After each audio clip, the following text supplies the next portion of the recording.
1-2, 1-2. 1-2, 1-2.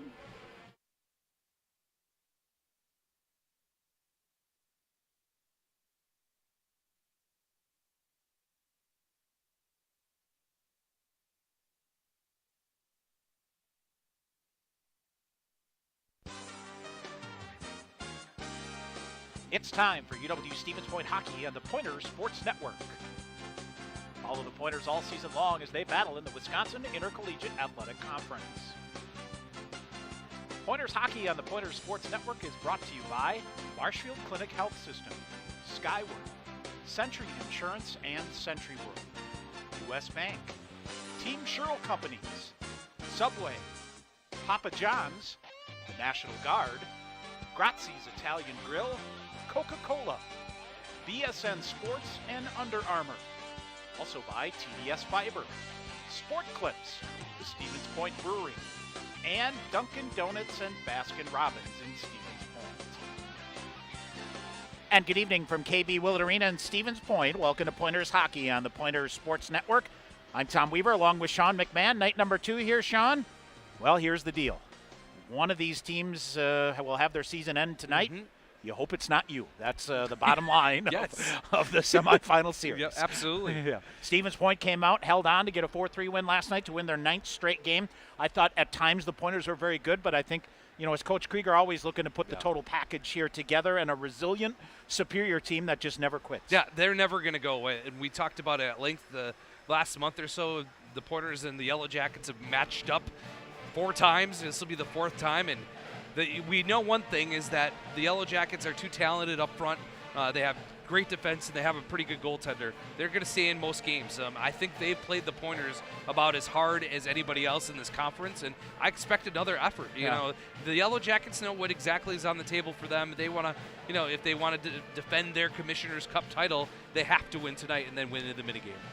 Couple notable things. We talked a little bit last night. Artur Turchiev, their leading defenseman, injured in the Stout series. He's not in again. And now Dylan Johnson, their leading scorer here, went out in the first period last night after a collision in the corner. He's not back in the lineup here tonight.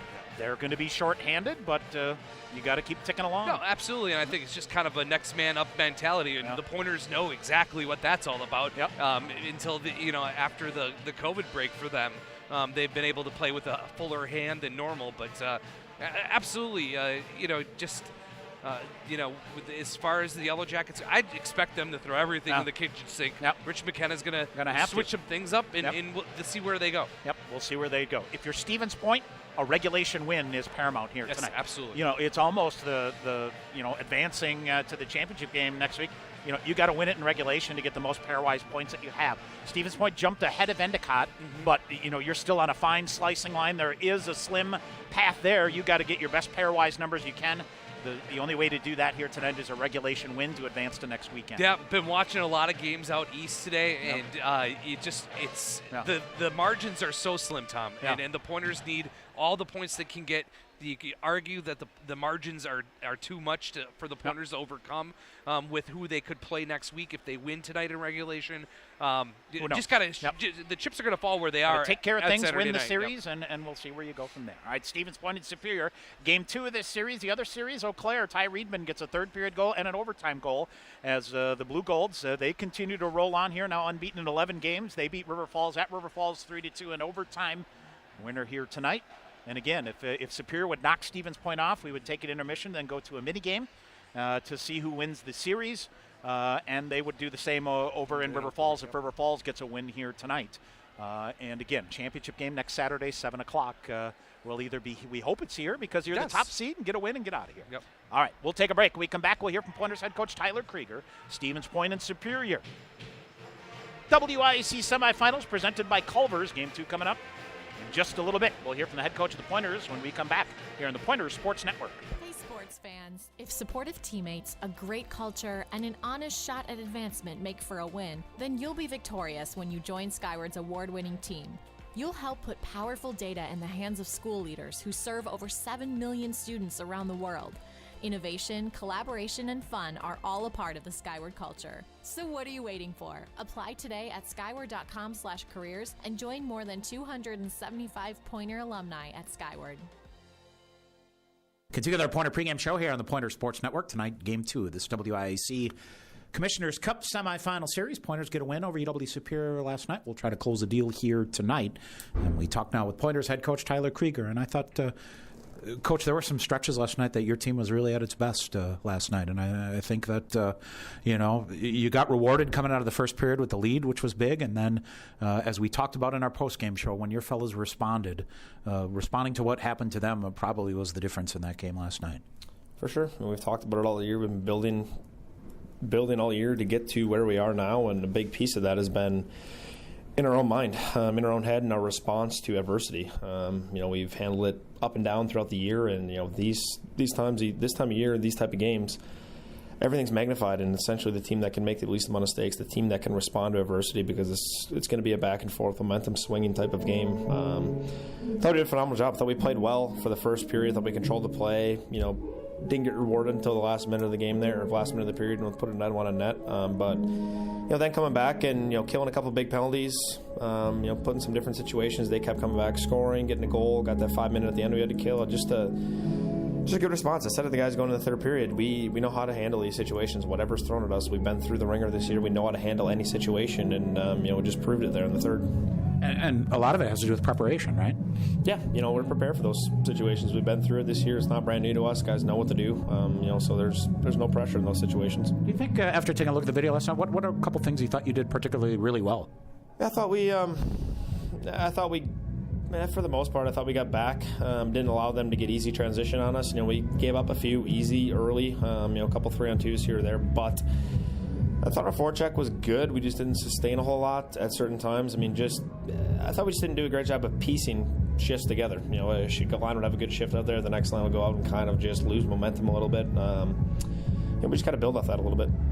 I think the other thing, too, is, I've been doing this a long time, and a lot of people talk about, hey, it's a playoffs, different mentality here. But, given what you've had here the last 5-6 years and the situation you have, like every day's a playoff day here. And I think that's just, been ingrained in folks' minds around here with your guys, right?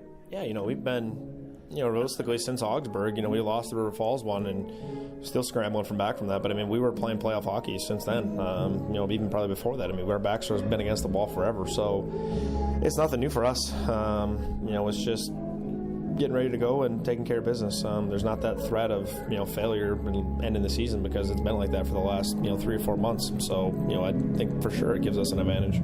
As you come in here to this game here tonight, kind of a for lack of a better term, reality check here. You really can go a long way to go and take control of this one early.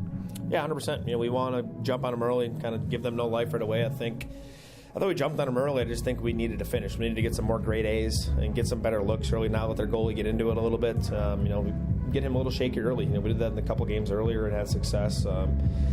Just got to start out hot. 3 shifts apiece for everybody and get on a run and try to get a grade A per shift. And I think, down the stretch, your goaltender was good last night. Wags he will be one of the amazing stories that I remember here, though, of guys that navigate their way through the lineup and what they do from where he is now to where he came in here 4 years ago, whatever. A remarkable story.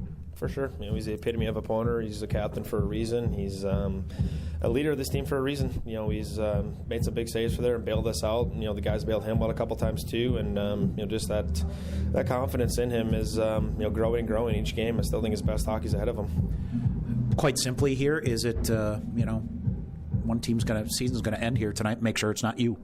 100%. Best time of year, baby. All right. Good luck here tonight. Thanks. Pointers head coach Tyler Krieger. Stay tuned. More coming up on the Pointer Sports Network. Century World, a valued sponsor of Pointers Athletics.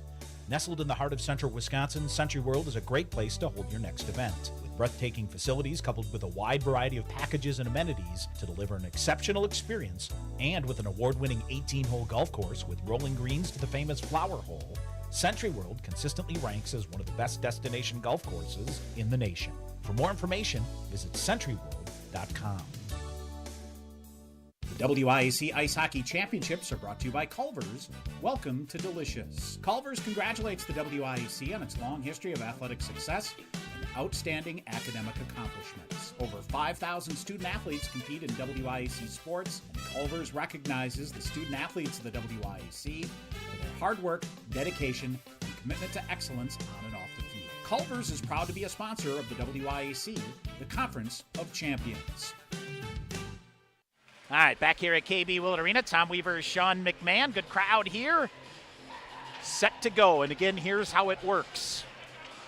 Stevens Point, a win or a tie would advance them to the championship game next weekend. Superior needs to win the game in regulation and then win the mini game.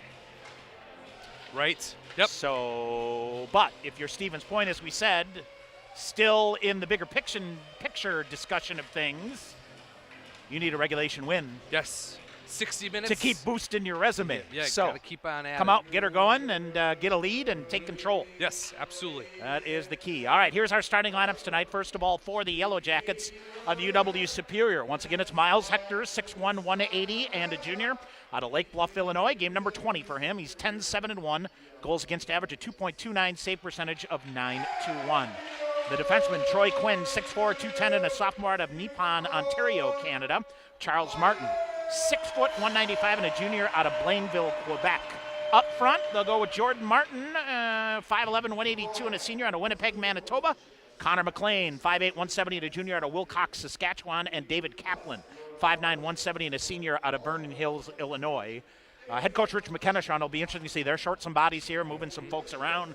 McGregor Sinclair is a forward, listed as a defenseman, and he moved around last night just for available bodies and things like that. So we'll see what they do and how they come along. One thing you should notice, Levi Cudmore has been on a ripper against the Pointers. He scored like 4 or 5 straight goals against the Pointers. Yep, got to watch out for until him. last night. So we'll go there. CJ Walker, a pair of goals last night, was the most productive for the Yellow Jackets. Rich McKenna in his 6th season, 65, 72, and 13.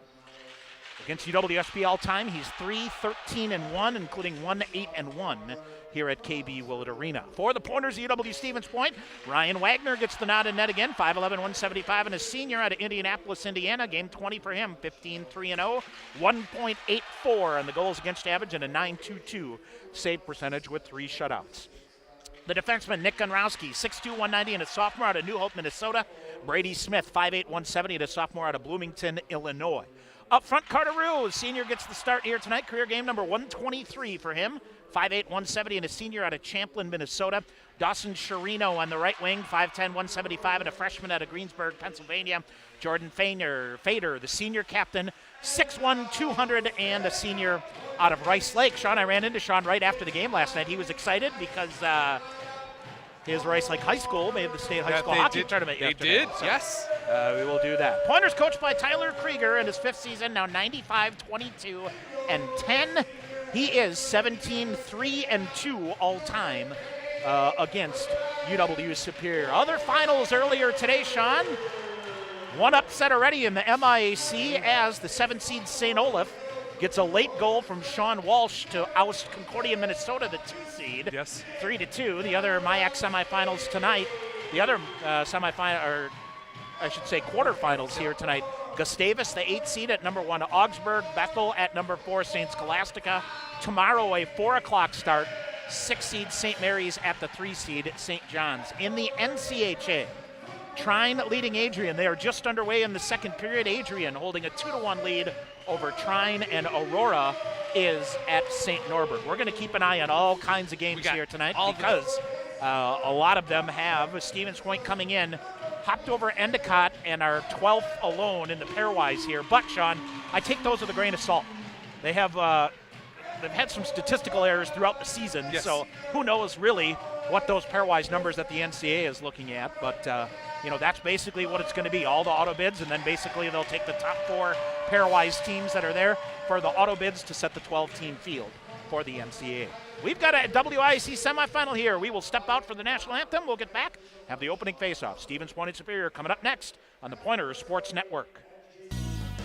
Sure Tire and Service, get your car done right. Big town savings with a small town smile. State-of-the-art Goodyear service keeps you going mile after mile. We're working to earn your trust. You can count on us. Sure Tire and Service, get your car done right.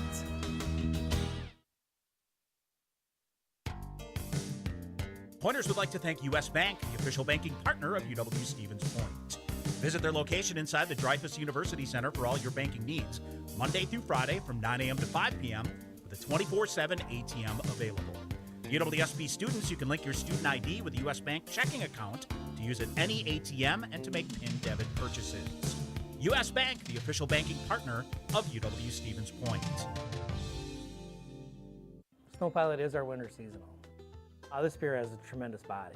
The malt feels great. What I like is the nuttiness that it gets from the Maris Otter malt. Pistachio just comes through like you wouldn't believe. It's almost dessert-like. This is absolutely winter beer, and if you ever have a campfire in the middle of winter, this is what you want in your glass. It's just great. Warm up this winter with a Snow Pilot from Point Brewery. All right, we are ready to go here. Sean Hauser, Nick Biondic. Referees, Jason Peters and Zach Caroselli will work the lines here tonight. I thought they did a good job last night. Yeah, pretty good. Didn't talk about it much, which was nice. That's what we want to do, right? I mean, pretty much besides the 5-minute major at the end of the third period, I mean, that was about it, really. Let's keep it that way, right? As we move into the game 2 of this semifinal series. And I'll tell you what else. This iPad my new iPad Pro I got, it is working overtime today. It is grinding. It is grinding hard. That is great to have. Certainly.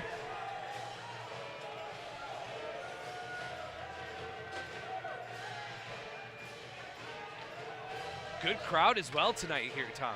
Is it nice to see a full building? Yeah. Had just shy of 1,100 last night. More here tonight, that's for sure. Oh, yeah, 100%.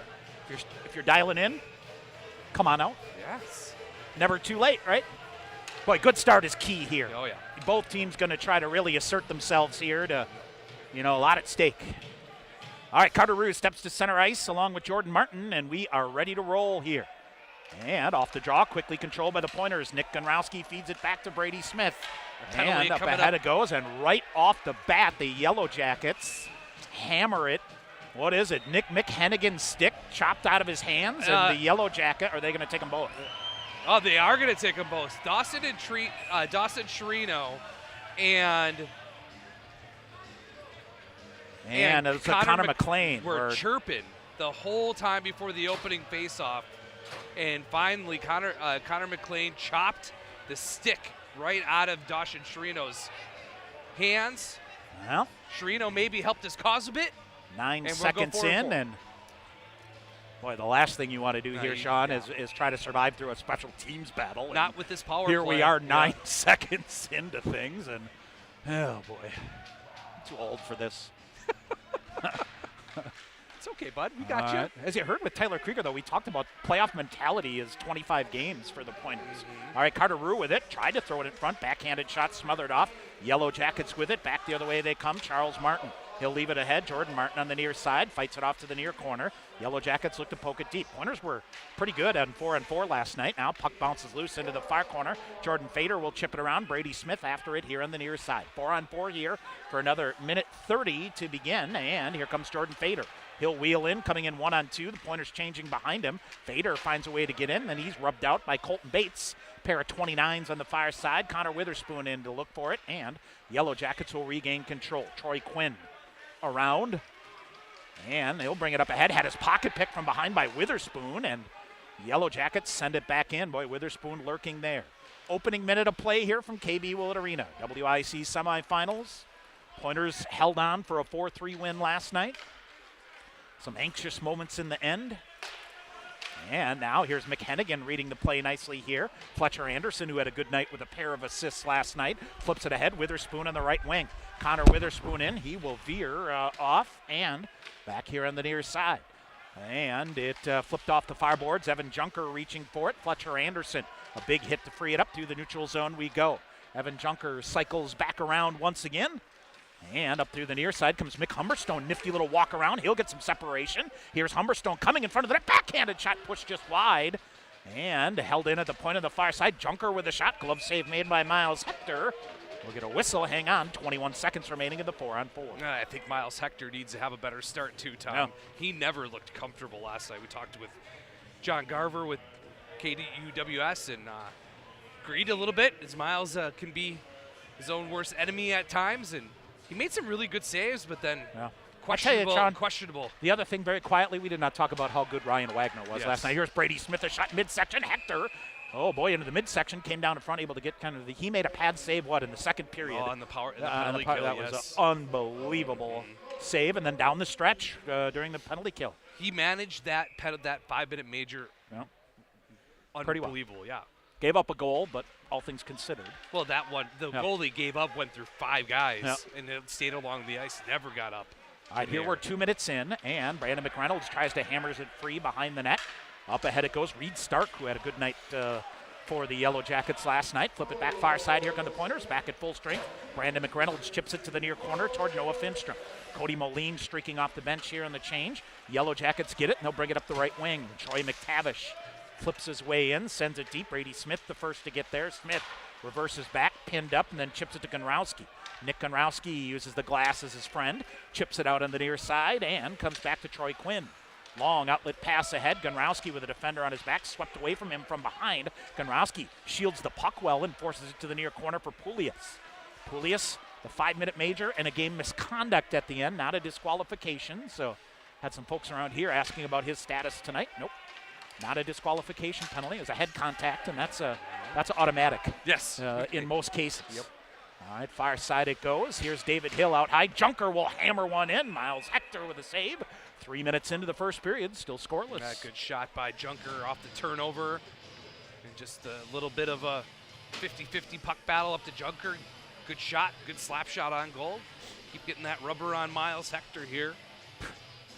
Adrian has opened things up a little bit over trying here, Sean, 3-1. Adrian scored 10 seconds into the first period, 32 seconds into the second period. Goodness. Yikes.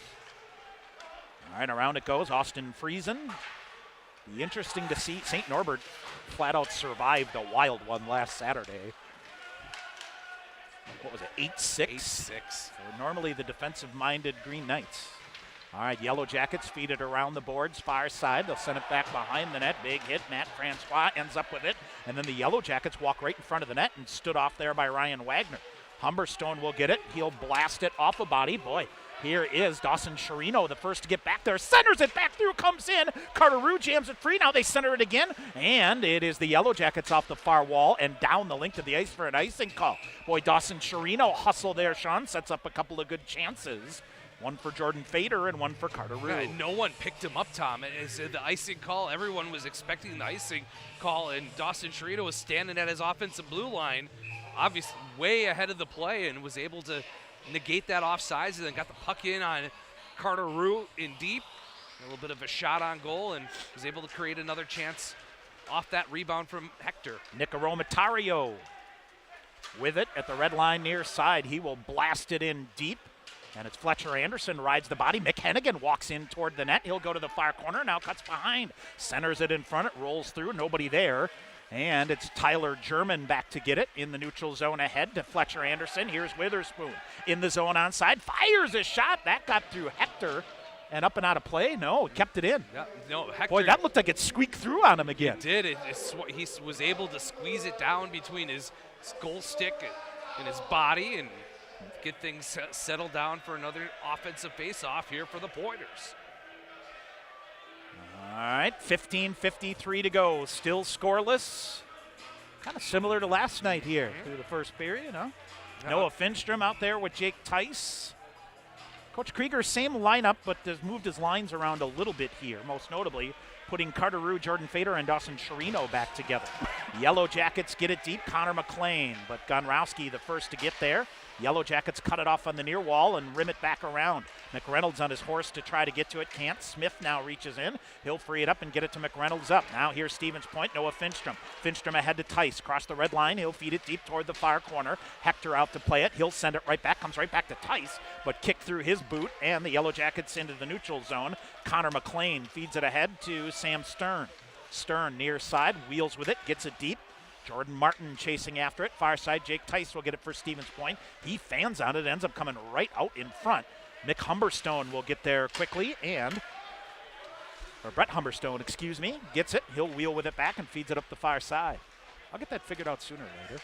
Evan Junker It's only, what, game I 27? was going to say game 27, Tom. Poulius battles it on the far side. Cody Moline with it. Moline, a nice job to get free. Feeds it to Hill, fires a shot, and Hector with a save.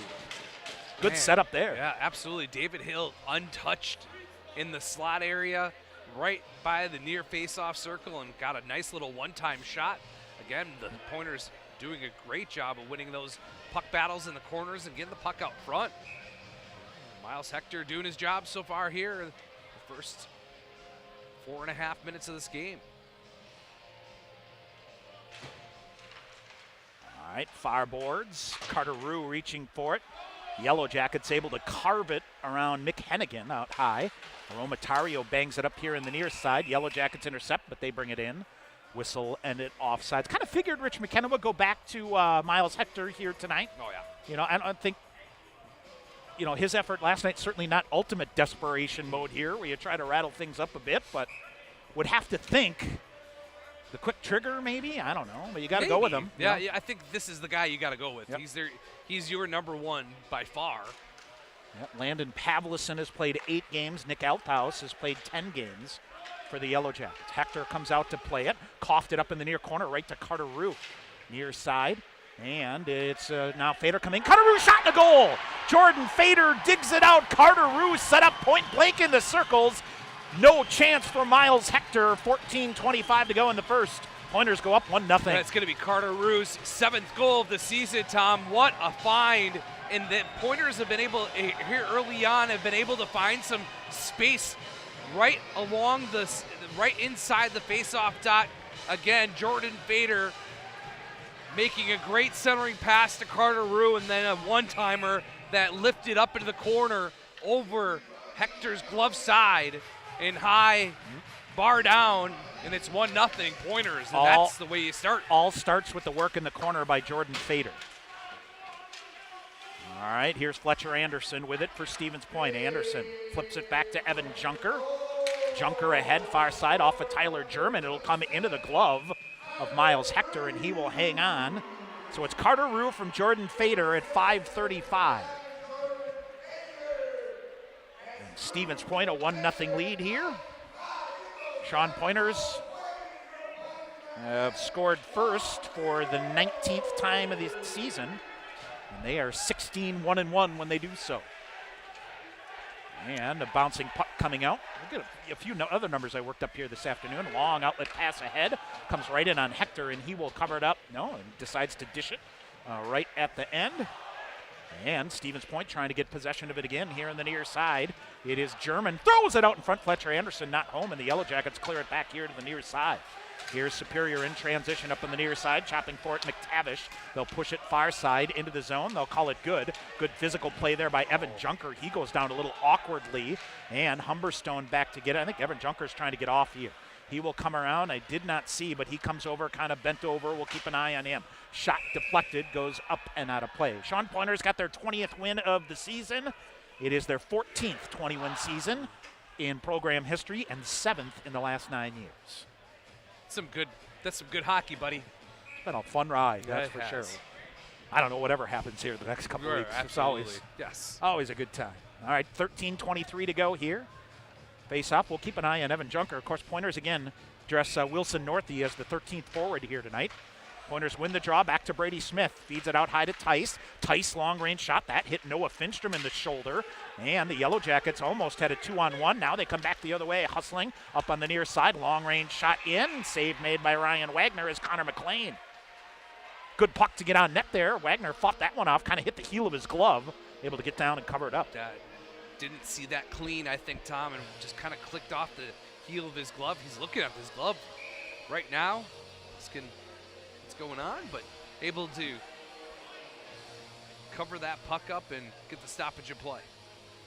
Now looks Evan Junker back up on the rail here, which is good. Now here's Brandon McReynolds. A nice job to free it up to Noah Finstrom. Finstrom cuts back to the near side. Jake Tice feeds it back through to the far side. Aromatario was joining the play. He'll circle around out high. Gets free for a shooting angle. Shot just missed. McReynolds chops at the rebound. Brings it back out high to Aromatario near side. Cross ice. One-timer. Evan Junker. Mick Hennigan just missed. And down behind it goes. Finstrom with one hand shields the puck. Defender all over him. That's Troy Quinn pinned up. Yellow Jackets try to clear it out. Hennigan gambling for it, but then recovers with a strong stick to prevent the Yellow Jackets from getting it cleanly back. Now they feed it near side. Shot fired. Save made by Wagner. It hops up in the air. He clears it off with the back of his glove to throw it behind the net. It ends up back on the net and then kicked off by the Yellow Jackets. And Aromatario in there with McReynolds. Yellow Jackets dig it out. Will Blake on the far side, but it's intercepted by Noah Finstrom. Finstrom will fight his way to the red line, but it went right into the midsection of one of the Yellow Jackets. Brady Smith comes over. He'll pick up Will Blake and frees it up into the far corner. Reed Stark after it now. Yellow Jackets force a turnover. Coming in front. Good job on the back check here by Moline. He'll get some speed coming out. They chip it ahead on the near side. David Hill gets it deep. Oh, it handcuffs Miles Hector. Now right front shot and a goal. Oh, Cody Moline never gave up on it. It handcuffed Miles Hector. He fed it to David Hill, who beats Hector. It's 2-0 Stevens Point. The initial shot found some space between his stick side and his body, Tom, and I think it went off the post. Yeah. And then Cody Moline, Johnny on the spot, centers it to a wide open David Hill. Defense optional for the Yellow Jackets. It'll be Hill's 8th of the season. And the Pointers are up 2-0. The Yellow Jackets completely gave up on that play, Tom. Yeah. Now here's Chirino, looks to send it in. He'll push it right back. Carteru chips it right in front. Jordan Fader fires a shot, just missed.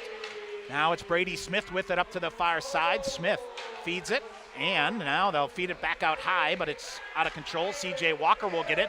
4-on-2 is broken up by Brady Smith, and Noah Finstrom blew a tire on the far side. Otherwise it would have been a 3-on-1. Back the other way.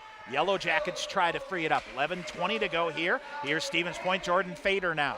Fader flips it in front for Rue. Picked up by a defender. Almost coughed it up right in front of his own net. Now the Yellow Jackets back the other way. Off the far side again. Here comes Chirino in stride. Dawson Chirino whistles one. Pad save made by Hector. Near side. Chirino gets blasted. Redirected. Just missed by Carter Rue. Junker to the rebound in the far corner. He's stood up between two black jerseys. And it's Charles Martin back the other way. Dawson Chirino takes a stick up high, lost his helmet, and Junker back to get it. Brian Wagner comes off for an extra attacker. 10:45 to go. A high stick up that ended up taking the helmet off of Dawson Chirino.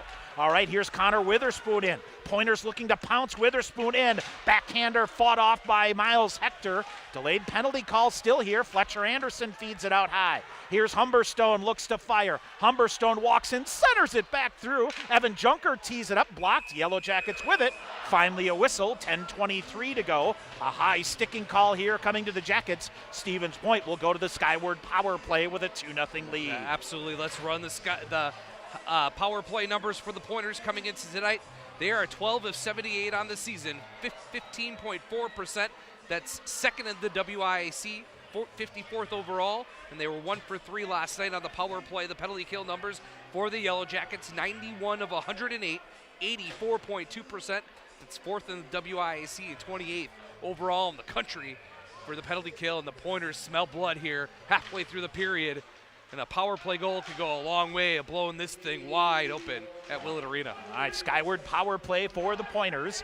Far corner, Carter Rue trying to slide it out. Finstrom brings it out high. Hennigan gets a stick on it, saucers it near side to Hill. Off the far boards, calmed down here by Rue. Feeds it back to Hennigan. Mick Hennigan near side. Now they go down low to the far side to McReynolds. He'll kick it around, and good defensive play here by the Yellow Jackets. But a great recovery here by Hennigan, and then off the linesman, the Pointers maintain possession. Here's David Hill, slides it ahead. That eats up Brandon McReynolds, chips it around a defender into the zone. Yellow Jackets try to pound it out, but they can't. Here's Finstrom on the far side. Noah Finstrom brings it back out high to Hennigan. Hennigan kicks it, fires it down low, firing a shot. Hector with a save, rebound there. Fedicet, Hale with a shot. That hit a body on the way through. 1:08 remaining on the Skyward power play, and the pass out high eats up McHennigan, comes out of the zone, so he'll calm it down. Stevens Point will get a fresh Skyward power play unit out here with 58 seconds to go in the power play and 9:20 to go in the period. Dawson Chirino, right wing, feeds it back through to the middle, in the zone. Jordan Fader reaching for it, ricochets off of him. The Yellow Jackets finally get it out, and Fletcher Anderson will push it with a backhander back to Brady Smith. Smith ahead, Jordan Fader at center ice. Fader, the senior captain, to the right wing. Hennigan brings it back out high. Fletcher Anderson will set it up. 30 to go on the Skyward power play. To Smith at the point. Back near side off the wall. Fletcher Anderson goes down the right in front back door, and Jordan Fader couldn't pull the trigger. Here's Witherspoon with it, up high, trying to get it for the Yellow Jackets, Zach Manister, but he runs into Brady Smith. Yellow Jackets might have a 2-on-1 shorthanded if they hustle. Charles Martin coming in, firing a shot, blocked off. Shot is blocked, turning another rebound chance, blocked off again. Brady Smith will get it, 8 seconds remaining in the power play. Here's Jordan Fader with some steam. Rink wide to Chirino. Off of his midsection, he'll pull it back, draws a defender, and Wilson Northey out there. Yellow Jackets back at full strength, 8:20 to go. Stevens Point. Sean, I'm not sure puck possession-wise here, but if we had a stopwatch, the Gold is winning that battle here. By a lot. By a landslide here, and has a 2-0 lead. Pointers break it up as the Yellow Jackets enter, but they're offsides. We'll get a whistle. Shots 10-3 in favor of the Pointers. And Stevens Point, with goals here tonight from Carter Rue and David Hill, have a 2-0 lead. All right, face-off just outside the Stevens Point blue line on the far side. Reed Stark, Wilson Northey. Now it's John Stampahar will send the puck deep. Junker the first to get there. He's hassled there. Moline gets a piece of it. Up in the air it goes to the far corner. Yellow Jackets maintain possession. They come out, try a short side shot. That's blocked off there by Brett Humberstone. Around to the near side. Stevens Point in transition. Lost the handle on it. Not far enough for icing. Now it's turned over. Poulias will get it. Has to wait because the Pointers are offsides. Now Hennigan near side to Humberstone. Humberstone uses his speed, centers it. Cleared right back out by John Stampahar. And Hennigan will hustle. We'll get a whistle and an icing call. 7:30 to go. Sean, Pointer women's season came to an end today as they dropped game 2 of their series 5-0. Olivia Schultz, the Pointer goaltender, senior goaltender, set the all-time single season saves record today. She's been a workhorse for Ann Ninneman and the Pointers. All right, now here's another turnover. Finstrom ends up with it and then had it knocked off of his stick from behind. Yellow Jackets rink wide as McGregor Sinclair ahead. Hennigan will get there first, and a whistle and an icing call. 7:13 to go here. 2-0 the Stevens Point lead here, Sean. Let's not forget, Sean, the Yellow Jackets have been in some wild ones. They have. Their game stout last weekend. Superior led 4-0 after 1 and was clinging to a 5-4 lead when they went into After the third. 2. Yeah. So, but a great start here by Point, and you got to keep it going.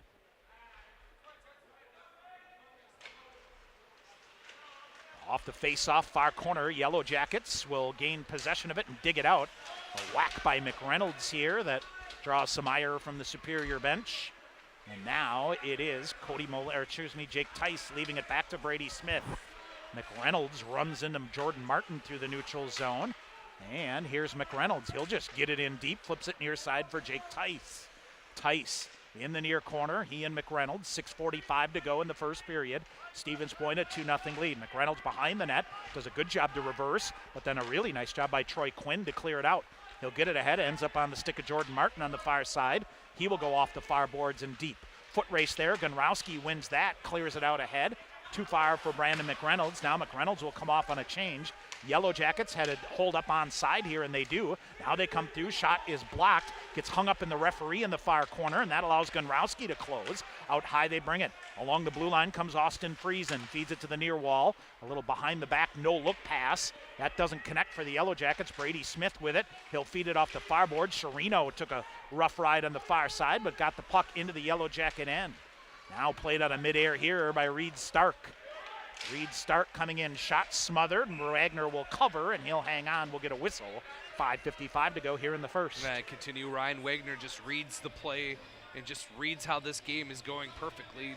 Decides to milk this one down, get some new troops on the ice for the Pointers, and get back at it. Live for another day. Keeping an eye on the game in River Falls, 0-0 halfway through the first period at Hunt Arena with the Blue Golds winning game 1 in overtime last night. So all they need to do is tie or win to advance. I'm not sure that game will end, or that series will end before next Saturday. Yes. Now, a shot blocked of it could go forever. We've seen that happen. Yep. Around, of course, 2016 year? Thank you, Lawrence Cornelier. Double overtime of the Commissioner's Cup Championship game. Still will never forget getting on Kyle Sharkey for passing up the shot. Yes. Penalty call coming up here against the Pointers. Now, throwing back down here is Romatario. Sean Hauser with his arm up. Extra attacker on. Stevens Point will get it. And we're going to get a tripping call coming here. Yellow Jackets trailing 2-0, Sean. Door opens for them as they'll go to the power play. Yep, and a very good power play. As we run the numbers for the Yellow Jackets of UW Superior, they are 29 of 112 on the power play, 25.9%. That's first in the WIAC, 9th overall in the country. Tom, they were 1 for 5 last night on the power play. Penalty kill numbers for the Pointers continues to be good. 81 of 94, 86.1%. They're second in the WIAC, 17th overall in the country. Tom, I have to take a look at some past numbers, but still not to that 100 penalty mark. You know, when we first got back in the game, it was easy to get to 100. 100 total penalties. They're still at 94. I know the Pointers averaging about 10 minutes a game, roughly, right? 5:25 to go here. Yellow Jackets on the power play. All right, they will come in, leave it out high. It's a two-man game here. Charles Martin gives it to McGregor Sinclair, but they can't connect. And a little grief from the Pointers bench on the Yellow Jackets here, who sent it back down into their own end. Wilson Northey out there for the Pointers, along with Jordan Fader. 5 minutes to go here in the first period. Far side Junker reaching, and a good play by Evan Junker. Didn't make the hit, but forced the Yellow Jackets to go wide, and that forced an offsides, and we'll get a whistle here. Minute 32 remaining on the Yellow Jacket power play.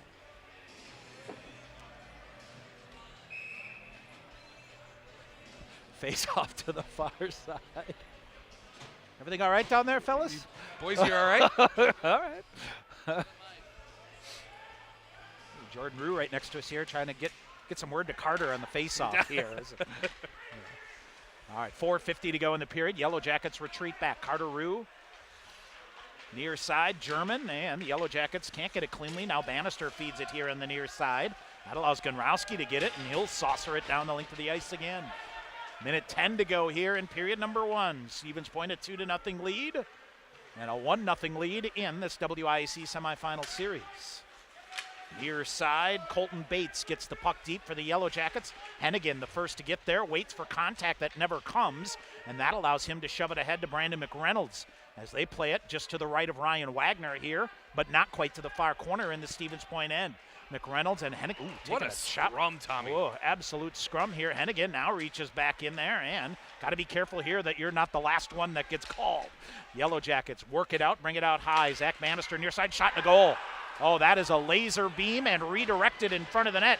I believe it's going to be Colton Bates on the redirect that will get the power play goal. Big goal for the Yellow Jackets on the board here with 4:01 to go. Absolutely, Tom, as Colton Bates camped out in front of Ryan Wagner. A good low shot along the ice. Bates was able to get a stick or a piece of his body on it and flipped it right over the stick side and the shoulder of Ryan Wagner, and a power play goal. Game back on here at Willett Arena. 4:01 to go here. They have one power play goal last night. Correct. Right, 1 for end. 5, yep. All right, here's Gunrowski near side.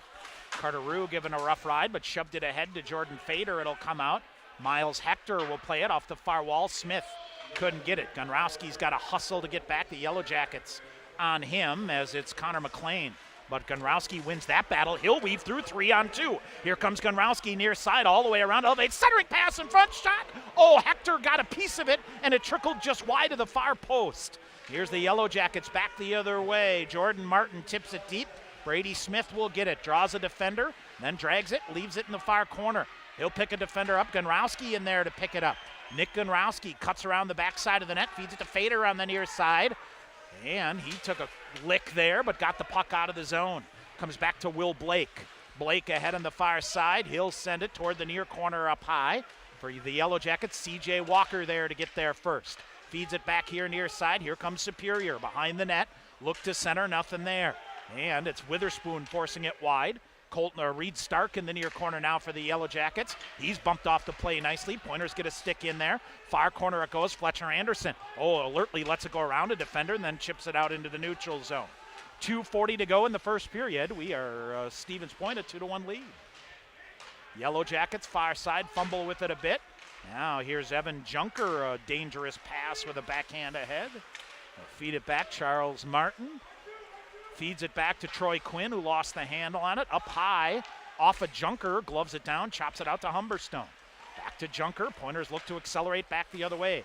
Off the stick of Witherspoon, Yellow Jackets will get it. Tyler German jammed it up through the neutral zone. They'll get it free. McReynolds coming with up, a Tom. penalty call coming up here. Fletcher Anderson with it, and an interference call. Brett Humberstone's going to get interference.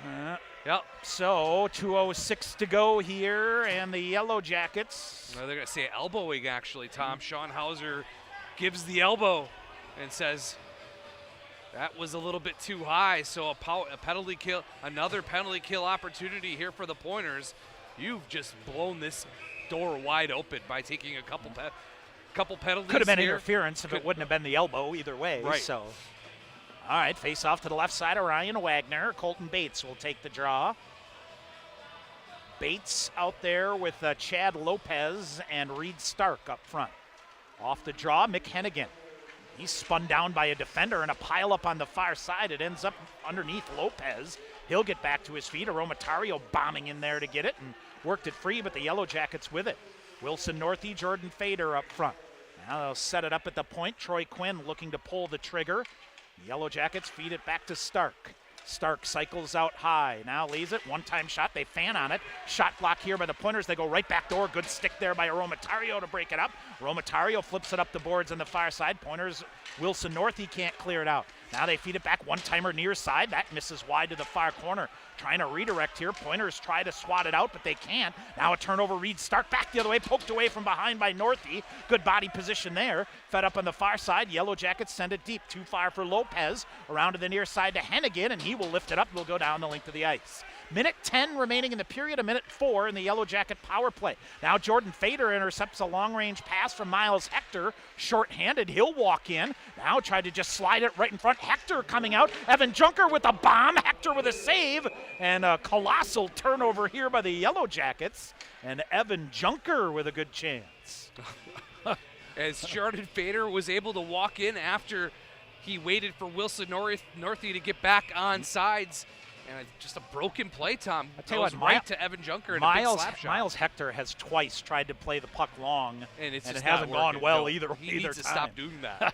57 seconds remaining. Moline trying to force it free in the near corner. He does.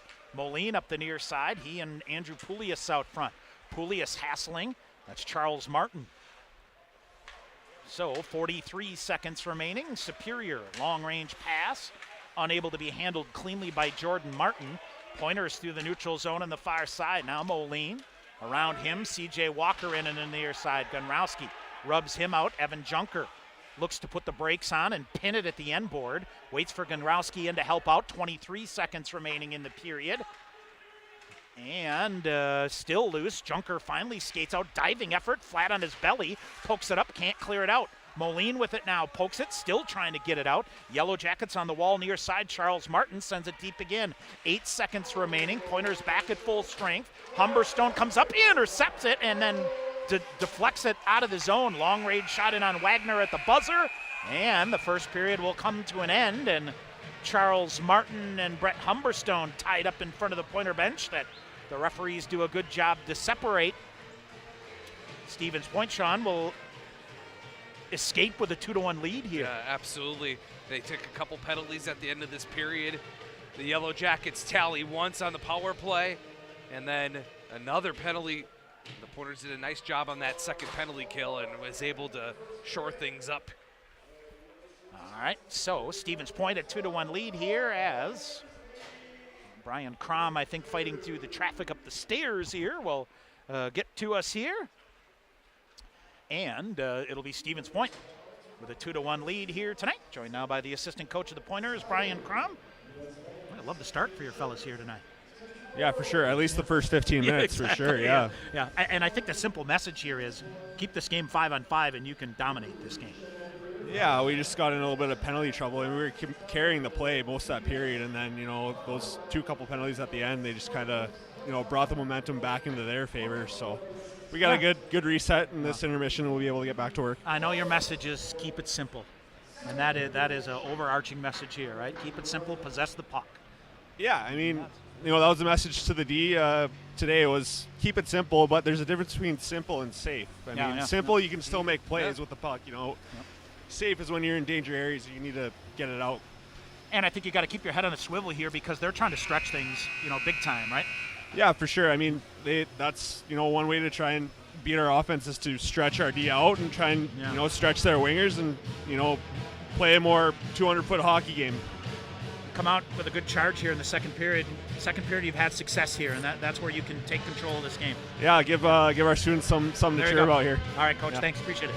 Ryan Crom joining us here as Stevens Point leading UW Superior by a score of 2-1. All right, we got a giant scoreboard to look at. we got a game to recap here, and we'll get back to you with more. Stevens Point a 2-1 lead after one. This is Pointer Hockey on the Pointer Sports Network. TDS Fiber, the future of internet, TV, and phone service, is expanding to more communities. Register now at tdsfiber.com/radio. Enjoy internet speeds up to 1 gig at your home or business. That's 10 times faster than 100 meg from cable. Plus, change the way you watch TV with our whole home DVR. Can't get that with cable. Powerful internet, premium services. Go to tdsfiber.com/radio to register, learn about bonus offers, and more. TDS Fiber available in certain areas. See website for details.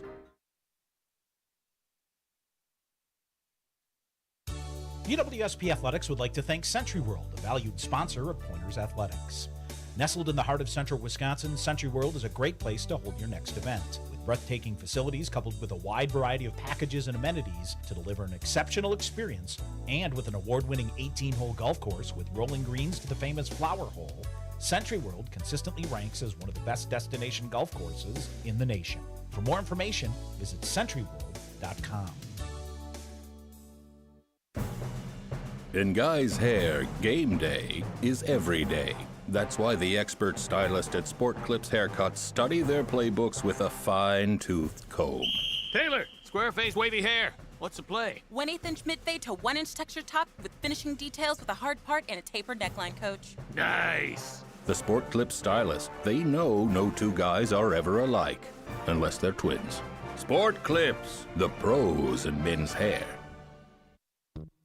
UWSP students and staff, did you know your UWSP ID gets you a 20% discount on food at Grazzi's?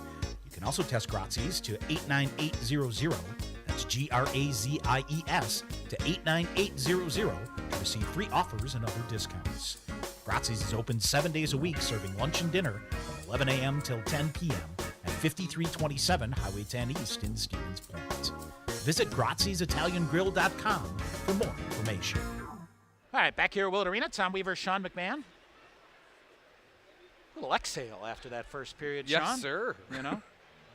Yeah, it was a fast-moving period, and I think Coach Crom hit it on the head. They played very well. The Pointers played a really, really good 15 minutes, and then took some not necessarily bad penalties. They took some penalties, and it let UW Superior right back in this hockey game. 5-on-5.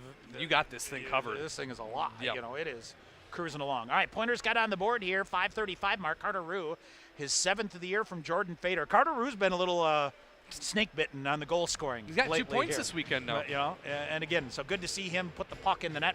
Boy, tell you what, Jordan Fader continues to work his tail off and rewarded once again. Sets up Carter Rue 1-0 Stevens Point. And same thing could be said for Cody Moline, who went behind the Pointer net on a puck that Miles Hector somehow got through him and then careened off kind of the bottom of the side of the net, went back and pinballed around. Cody Moline went in and after it, got it out, found David Hill wide open, who beat Hector up in the right corner for his 8th of the year. Cody Moline the assist at 8-11, but then Colton Bates on the power play on boy, you can't set it up much better than that. Bring it to the point, big shot. He was in front, redirected it past Ryan Wagner. Colton Bates on the power play, his 9th of the year from Troy Quinn and Zach Bannister. 2-1 Stevens Point after 20 minutes. Shots on goal in that first period, 13-6 in favor of the Pointers.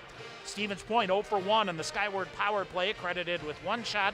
The Yellow Jackets 1 for 2, only shot made it work. A power play goal from Colton Bates. And that's where we sit 2-1 after 2 periods. 11 first period saves for Miles Hector, 5 first period saves for Ryan Wagner, and Stevens Point a 2-1 lead here. Face-off wise, the Yellow Jackets winning 54.2% of the face-off, so they go 13-11 through 20 minutes. And we've talked about that kind of on and off here over the couple of weeks, that is an area Stevens Point needs to get much better on, is the face-off dot. Oh, absolutely, especially against the Yellow Jackets. And in the defensive end, they do such a good job, or the offensive end for the Yellow Jackets, they do such a good job of winning face-offs clean, and that's come to bite the Pointers a couple times over the last couple weeks against the Yellow Jackets and against other teams. You got to at least tie that puck up on the face-off. You can't lose it clean, and it normally ends up in the back of your net when you have that kind of opportunity. So just got to be mindful, do whatever you can to tie the puck up on those defensive zone face-offs, and go back to work. We will. We'll take a break. We'll come back and start the big old scoreboard jamboree rundown here, as we'll keep you up to date on some of the other scores going on. Stevens Point at 2-1 lead here. We'll give you some other scores coming up here on the Pointer Sports Network. UWSP Athletics partners with BSN Sports, the largest provider of team sports equipment and apparel in the country. Pointers and BSN would like to thank all the coaches on and off the field. While BSN Sports is the best at equipping athletes, coaches are the best at equipping lives, and that's the real final score. Learn more at bsnsports.com. Sport Clips Haircuts has an app. Download the app. Upgrade your experience. All right, people, bring it in. The Sport Clips app. Use it to check in, track your arrival time, get heads-up alerts. Why is that important? Oh, because guys don't like to wait. That's right, Alicia. Convenience. The Sport Clips app. If it were any more convenient, it would cut your hair. Sport Clips, the pros in men's hair. Opt-in required. Message and data fees may apply. Want to get your degree and stay debt-free? With the Wisconsin Army National Guard, you can get paid to be a full-time student. Ask them about their 100% tuition reimbursement program. You can join the Guard and be a part-time soldier and earn a college degree. Call Sergeant First Class Brett Peterson at 715-701-0943 or visit nationalguard.com to learn more.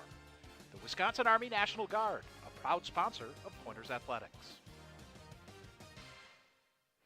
All right, back here at KB Willett Arena. Boy, Sean, great crowd here tonight. Yes, finally. Yeah. Finally, absolutely. Just finally getting a good crowd in. Hopefully the Pointers can hold on and play next weekend and have a real full barn for the WIAC championship game. That they will. All right, other scores. Here's what we can tell you. Let's see. In the MIAC, one final earlier today and an upset already. Second seed Concordia, Minnesota is out. Sean Walsh, a goal at 18:59 of the third. The 7th-seeded Oldies, they've been on a heater lately here, and they beat Concordia 3-2.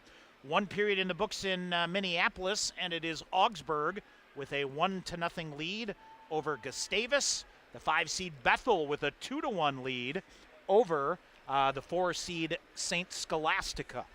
So there we go. All right, in the SUNYAC, it is, let's see, Cortland leading Fredonia 2-1. Plattsburgh leading Brockport 6-3. Of course, Geneseo and Oswego both with byes. Those are the teams that Stevens Point keeping the most eye on to see where that goes. In the Commonwealth Coast Conference, also out east, University of New England, Pointers really need them to win that conference tournament as the number 1 seed there. They lead Western New England 2-0. The 2nd seed Endicott, who's also right up there with Stevens Point in the pairwise, 6-1. They beat Wentworth this afternoon. 3-seed Salve Regina and Nichols are scoreless, and Curry, the 4-seed, beats the 5-seed Suffolk by a score of 2-1 earlier this afternoon. NCHA semifinals, top seed Adrian, a 5-2 lead over Trine. And at De Pere, we will see if we can get this dialed in here. It is St. Norbert taking on Trine, and it is a 3-0 lead for St. Norbert there. So Sean, chalk holding form there. That's what we like to see there. And as we mentioned, Plattsburgh leading Brockport 6-3, and Cortland over Fredonia 2-1. Both those doesn't really matter to get those out, because it's the teams Oswego and Geneseo Let's see, the NESCAC, New England Small Athletic Conference, had their first round yesterday. Sean picking the Camels of Connecticut College. I did. The number 10 seed with the upset, which they did. They beat Bowdoin 4-1. And so they will advance to take on our former mate, Zach Badalamenti, in the Trinity Bantams. That game tomorrow, and it's Middlebury beating Tufts. So they will advance to play the top seed Colby Hamilton at Wesleyan tomorrow. The MASCAC quarterfinals going on again. All those teams, that's pretty much a one-bid league. That's a one-bid league. It doesn't really matter there, whatever the seed is. And in the New England Hockey Conference, this is the other one we're watching here. Elmira College leading Babson 2-1. And I know Hobart in action as well here tonight, right? And yes. Those three teams are all in front of Stevens Point in the pairwise ranking. And they're all in right now if the season ended today. That it is, as they will muscle those there. We should also mention, of course, the other WIAC series going on at Hunt Arena in River Falls. They are scoreless after 20 minutes there. Shots on goal, even at 6, and 0-0 after one period for River Falls and Eau Claire. Again, the winner of the series here tonight, the winner of the River Falls series tomorrow. Next Saturday, a one-game WIAC Commissioners Cup championship game. Pointers trying to keep that going on here. Have had a good run of that lately, getting there. All right, number 5, Hobart in the third period, trailing Skidmore 1-0. So we'll keep an eye on that one. And in theory, you'd like Hobart to keep rolling. They need to win, yes.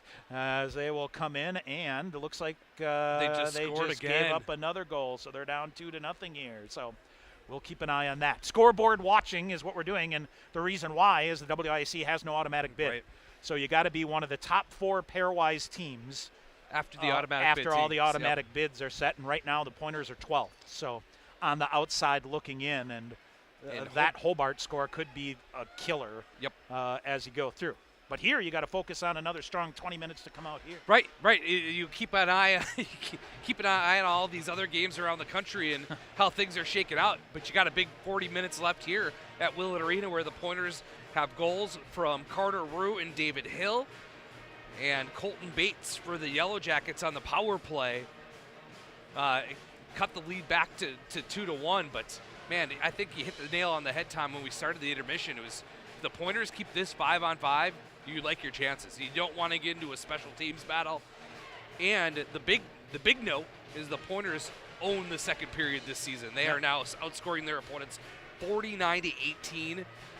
Yellow Jackets just 30-28. They've taken a step back here in the second period. You got to step on their throats in this next 20 minutes. All right, we'll take a break. We'll come back. Second period action. Stevens Point leads 2-1. This is Pointer Hockey on the Pointer Sports Network. Your family's safety is important, and with winter driving coming, Sherrill Tire and Service can help. Sherrill Tire and Service Centers can help with new tires and a pre-season tune-up, so your entire vehicle is winter ready. Sherrill Tire and Service, Plover, Stevens Point, Weston, Wisconsin Rapids, Marshfield, and Medford, and online at SherrillTire.com. Sherrill Tire and Service, get your car done right. In guys' hair, game day is every day. That's why the expert stylist at Sport Clips Haircuts study their playbooks with a fine-toothed comb. Taylor, square-faced wavy hair. What's the play? 1/8 inch mid-fade to 1-inch texture top with finishing details with a hard part and a tapered neckline, coach. Nice. The Sport Clips stylist, they know no two guys are ever alike, unless they're twins. Sport Clips, the pros in men's hair. The WIAC Ice Hockey Championships are brought to you by Culver's. Welcome to Delicious. Culver's congratulates the WIAC on its long history of athletic success and outstanding academic accomplishments. Over 5,000 student athletes compete in WIAC sports, and Culver's recognizes the student athletes of the WIAC for their hard work, dedication, and commitment to excellence on and off the field. Culver's is proud to be a sponsor of the WIAC, the Conference of Champions. All right, back here at KB Willett Arena, getting set for the second period. And Stevens Point with a 2-1 lead here. Another nice period of hockey in the first period. This has been a fun series, Tom. You know? Teams, We'd argue to say that the Yellow Jackets have pushed the Pointers as far as conference teams the most. Yeah. I mean, the Pointers Absolutely. handled Eau Claire. I mean, let's not forget back in November, Superior absolutely took it to a 3-0 game that was not close. Right. So, we'll see. All right, it looks like we've got Waterville again here. And it's cold. They're going to take a minute here and get let things set up. I don't know, almost to the point where you go a 20-minute intermission and give it a couple extra minutes before you bring the teams back out here, right? Yeah, I would think so. It takes 20 minutes for it to set. All right, shots on goal 13-6 in that first period in favor of the Pointers. As everybody will settle back in here. And of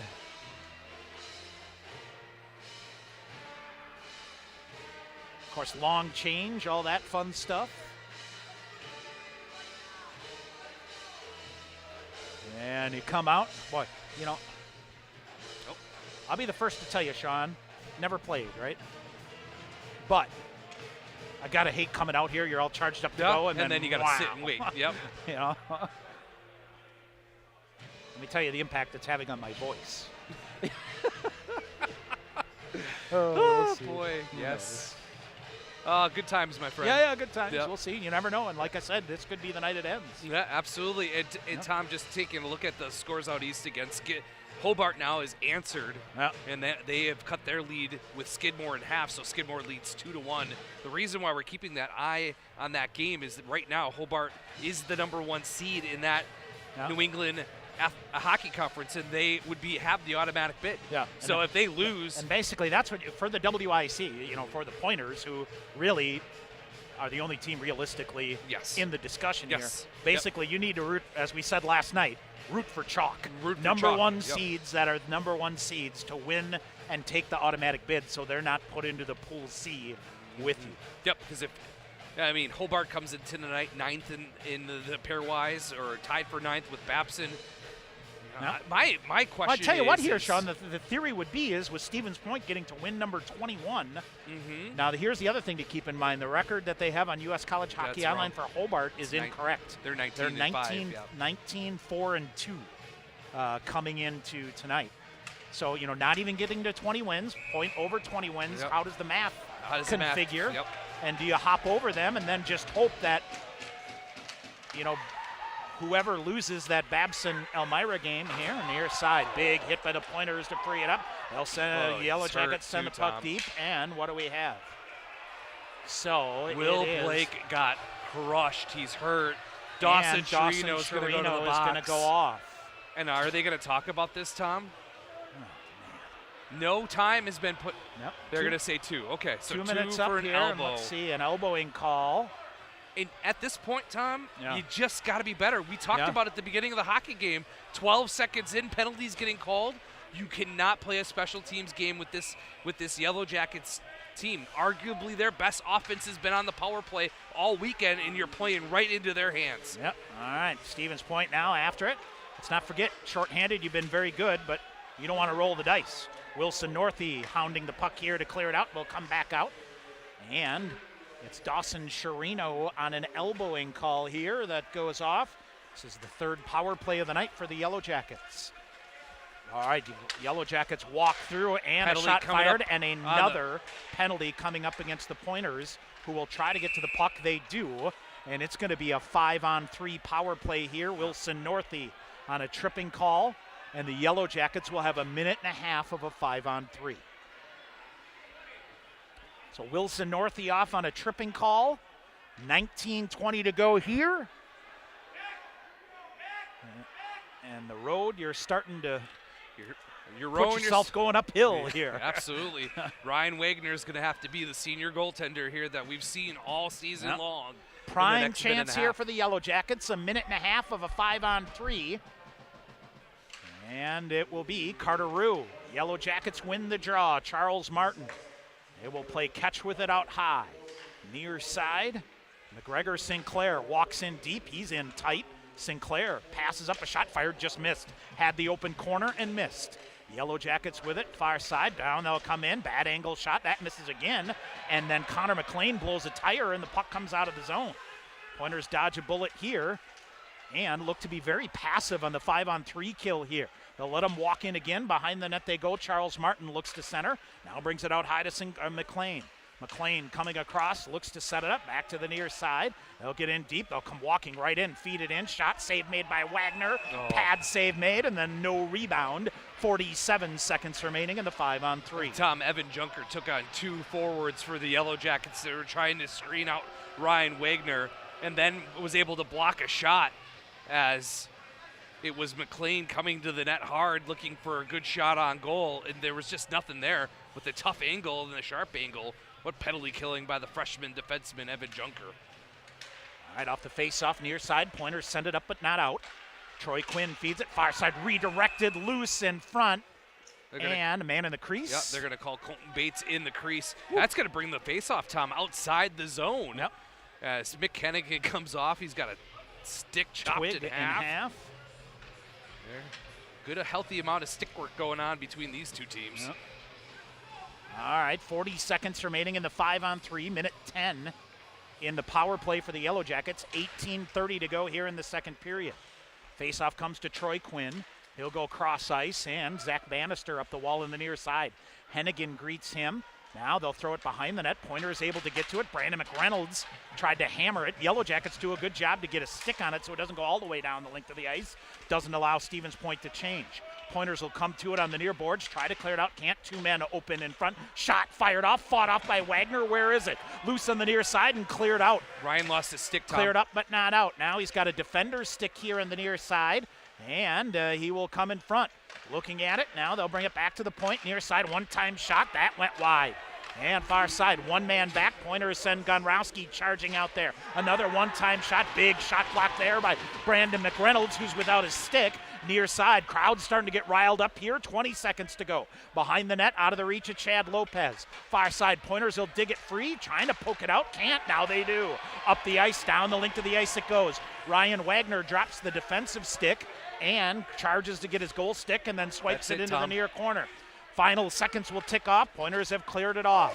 Back to 5-on-5, and they intercept. Brady Smith back the other way, feeds it to Fader. Jordan Fader in, far side, fires a shot. Hector a save. Carter Rue to the rebound. Shot. Hector, beautiful save. Oh, boy, closed that one down. Hector gave the 5-hole and then took it right away on Carter Rue. And Jordan Fader had a good kick save, too. So students get a chance to get on top of Miles Hector here. In an offensive zone face-off with Carter Rue, Jordan Fader, Dawson Chirino up front. Sean, that Hobart game's a crazy one. 6:11 to go, now 3-2. That thing is gone absolute bonkers here in the last 10 minutes. Now keep in mind, those are all single elimination games. Mm-hmm. Of course, Hobart was here with the Final Four in 2019. The Pointers got a win in the semifinals in their undefeated season. Stevens Point out high, here comes Carter Rue. He jams a shot, pad save made by Miles Hector. Rebound to the near side to Brady Smith. Yellow Jackets run some traffic in the near corner, and it's Troy McTavish with it around. Gunrowski will get it, fed it up, and it's stuck at the blue line on the far side. Now here's Gunrowski ahead. Good stick lift there by Jordan Martin of the Yellow Jackets to prevent a charge back the other way, and they'll send it deep. In they go. Now down in the near corner, Dawson Chirino with it. Chirino had it, lost the handle, zeroing through. Gunrowski will get it, and cross-ice pass they go there here. Ahead they go. Brett Humberstone out here now with Gunrowski. And it's Humberstone feeding it ahead. Jordan Fader, Chirino offsides. Here's Witherspoon one-on-one. Walks around in front, comes in front out of midair. Tripped up on his way through and couldn't get a shot off. Coming up on the Pointers, and Tom. Another penalty here. And this is going to be a big one. Dawson Chirino's in the middle of it too. I would be shocked if there's not more than one. Did Superior do enough to even it up? But it's going to be a charge. I believe it's going to be on Fletcher Anderson. As the referee's trying to get Troy McTavish out of the mix. He's going to go to the box, Tom. Yeah. And what did Fletcher Anderson, how big of a charge was that? He came absolutely wheeling in the corner and cleaned out everyone. This has got the mix of not good, Tom. McTavish already in for the Yellow Jackets. Pointer box is empty for the moment. Brandon McReynolds standing at center ice, assistant captain for the Pointers.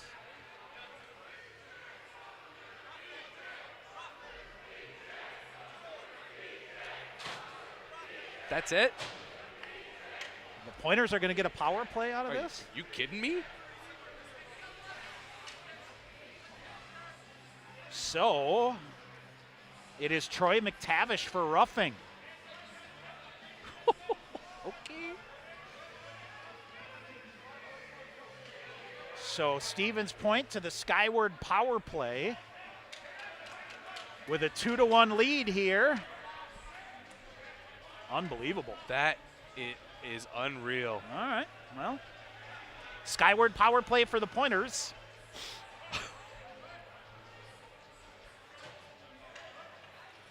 All right. And Sean Hauser says we're good. Let's roll. Third power play of the night for the Pointers. Second Skyward power play of the night. I'm going to win a draw here, get her to McKennigan. That's what they do. They'll come across. Oh, David Hill went to feed it and kind of ate him up a bit. And cleared it out of the zone. So 4 minutes into the second period, Stevens Point at a Skyward power play. Far side, here's Carter Rue. Gets it deep with speed. Comes around, trickles out to the side of the net. Yellow Jackets clear it. And it's David Hill on the far side. Hill throws it behind the net to McReynolds. McReynolds shoves it to Hill, half wall on the far side. Comes to Finstrom. Out high to Hennigan. Wasn't ready for it, but now sets it up. Rue back to Hennigan at the point. Near side, Carter Rue. He'll go deep to McReynolds in the near corner. Throws it through far side. Hill with a shot. A headhunter that went wide. Held in by Hennigan at the point on the near side. Long range shot through. Easy glove save for Miles Hector. He'll get a whistle. 1:16 to go in the Skyward power play. Hector takes the glove down, throws the puck out, says let's go again. Pointers will change up power play units. You like this one. They're going to go with 4 forwards here with Fletcher Anderson at the point with Brady Smith, Connor Witherspoon, Noah Finstrom, and Jordan Fader on this power play group. Face off, won again by Witherspoon, back to Smith. Witherspoon goes down hard, now back to his feet to reset. He'll cycle out high, they feed it to him, too hot to handle. Yellow Jackets clear it off the near wall. Connor Witherspoon went down hard, Sean, right off that draw. Looks like now he's back in. Now the Yellow Jackets force a turnover here. Brady Smith has got to go to the jam, and he does, and feeds it ahead to Fletcher Anderson. 50 seconds to go in the Skyward power play. Anderson in on the near side. Anderson holds it, tries to slide it along the blue line, somehow keeps it in. Now feeds a backhander up, far corner. Now they bring it back out high, off one of the Yellow Jackets and down the length of the ice. Ryan Wagner will calm it down, 35 seconds to go. Brady Smith surveys it up, ahead, left wing, Fletcher Anderson. Stuck between his legs, got it to Chirino. Puts the brakes on, taken down in the play, Witherspoon. Veers off, saucers it out high to Fletcher Anderson. Near side to Smith. Now they'll come out high. Anderson a shot. Hector with a save. Rebound wide. Witherspoon behind the net. Fader around near side. 12 to go on the man advantage. Smith coming in. Witherspoon walks in. Oh, went high. And off a bit of the glove by bit. And out. Now foot race here. The Jordan Martin wins. Short-handed comes in alone. Shot fought off by Wagner. And now it is Fletcher Anderson with it. Long range pass. Stevens Point will send it in deep. They're going to ice the puck. 14:03 to go here. Tried to win a foot race and it backfired. And we'll get a face-off down in the Stevens Point end. 14:03 to go here. Stevens Point clinging to this 2-1 lead. They are. Things have kind of gotten off to a bad start here in the second period by giving up 2 straight penalties, a 5-on-3. You get a power play that doesn't really do anything. And now you're back to 5-on-5. You got some tired legs on the ice here. Got to win it and get the puck deep. Now Yellow Jackets walk in, a shot off the face mask of Ryan Wagner. Bodies all in front of him here. Fader tried to power it out on the far side but couldn't. Yellow Jackets rim it around the boards to the near corner. Puck loose, dug out here by Stevens Point. It's Chirino. Chirino ahead, that's broken up. Poulias sends it back the other way, or they send it back the other way. And here come the Yellow Jackets, and again, backhanded shot fought off by Wagner. And he spears it with the glove and hangs on. Ryan Wagner making his presence known here over the last couple of minutes. Tom, that's going to go down as just a normal save, but he absolutely deflected that to his own glove. He made the save with the blocker and then grabbed it with the glove and stopped the play. Brady Smith finally able to get off Tom as he was stuck out for a long, long shift. He was out on that power play unit, the last guy to change. Finally, the Pointers have fresh legs on the ice. All right, far side. They'll scrum for it. And here's Poulius around. I'm thinking about that Hobart score. Hobart's is actually the closest to Stevens Point in the pairwise. Yes, you're right. So they've gone down a couple spots in recent weeks. To see. All right. Oh, beautiful walk here by Charles Martin, but lost the handle on the puck. Yellow Jackets winning the puck possession here over the past couple of minutes. Behind the net it goes. They look to center. Humberstone tries to free it up in the far corner for Stevens Point. Tice waiting for it, but still nothing there for Point. Now Poulius cycles back in the far corner to get it. Poulius saucers it ahead and hit from behind here on Tice. That goes uncalled. Back the other way. Here's Moline in. Moline forced off, works through a stick check to the near corner and takes a defender with him. Tice in to get it. He'll eat it up. Reverses for Moline behind the net. Still going after it here. Yellow Jackets chip it around to the near side and they'll skate out with it from the near side with Reed Stark. Stark through to the middle, carried through here by Zach Bannister into the near corner with Romatario. 12.5 to go in the second. Humberstone stood up, but Finstrom in to help out. He'll gain possession in the near corner. Noah Finstrom off the near boards for Wilson Northey. Now they got to retreat and get back in and set up defensively. Yellow Jackets push, can't get a shot. Off the near boards and out. This will go off of Noah Finstrom, not far enough for icing. Wilson Northey chases after it. McReynolds can't quite get to it. Yellow Jackets chop it ahead. Mick Hennigan back to get it for Stevens Point. Hennigan to the boards around near side for Finstrom. Finstrom for Northey. Turnover. Puck loose. Comes to the Yellow Jackets. Shot blocked by the Pointers. Cleared up in the air and out on the near side. Brandon McReynolds, I believe, down in the ice, blocked that shot after it ricocheted off and took a bad bounce on the Pointers. 11:50 to go in the second. Here comes Mick Hennigan. Through traffic, pocket pick, stood up there by Matt Francois. Francois leaves it back, got it back, went in front, was open, couldn't get the shot off. Yellow Jackets out high, Stampahar. He'll send it deep to the far corner. Yellow Jackets are really pushing here. They're trying to seize momentum, trailing 2-1. Under 11.5 to go in the period. Finstrom turned it over and now got it back. Went ahead to McReynolds. Turnover back the other way. Lopez breaks on, fed it back to the middle. Noah Finstrom picks it up. Stevens Point needs to finish a change here. Long range pass ahead. They gamble. That's broken up by McGregor Sinclair. He'll push it back. A shot chopped wide of the net. Hennigan gets there. Far corner. Picked up by a defender. That's Ty Profit. Around it comes Romatario with it. Off the glass ahead for Chirino. He's able to clear it out. Cycling back, Ty Profit for the Yellow Jackets. Feeds it ahead on the near side. Maybe an offsides. Nope, Yellow Jackets get it in clean. But it's Nick Gonrowski there to get it for Point. Gonrowski cuts behind one of his own players. That's Witherspoon. Good way to get to the red line and get it deep. Now Gonrowski gets back to it here. He'll turn and send it up ahead. Turned it over. Might be a 3-on-2. Long range pass too far. Just missed Charles Martin. Pointers dodge a major bullet there with a whistle and an icing call. The Yellow Jackets iced the puck. They had, they had Connor McLean streaking up the middle of the ice for a breakaway opportunity. They elected to try to get it over to, Chad Lopez, Tom, and ice the puck. That face-off here. Witherspoon forces it to the near boards. Fletcher Anderson had a defender step in on him. Too hot to handle for the Yellow Jackets who kick it back. Connor McLean around, out high. Here is Gonrowski. He'll send it deep, far corner. And Witherspoon up high, but Gonrowski had come in the play, and back around they go. Witherspoon gets free. Stevens Point with it. Turnover back the other way. Break in on the goaltender. Shot save made by Ryan Wagner.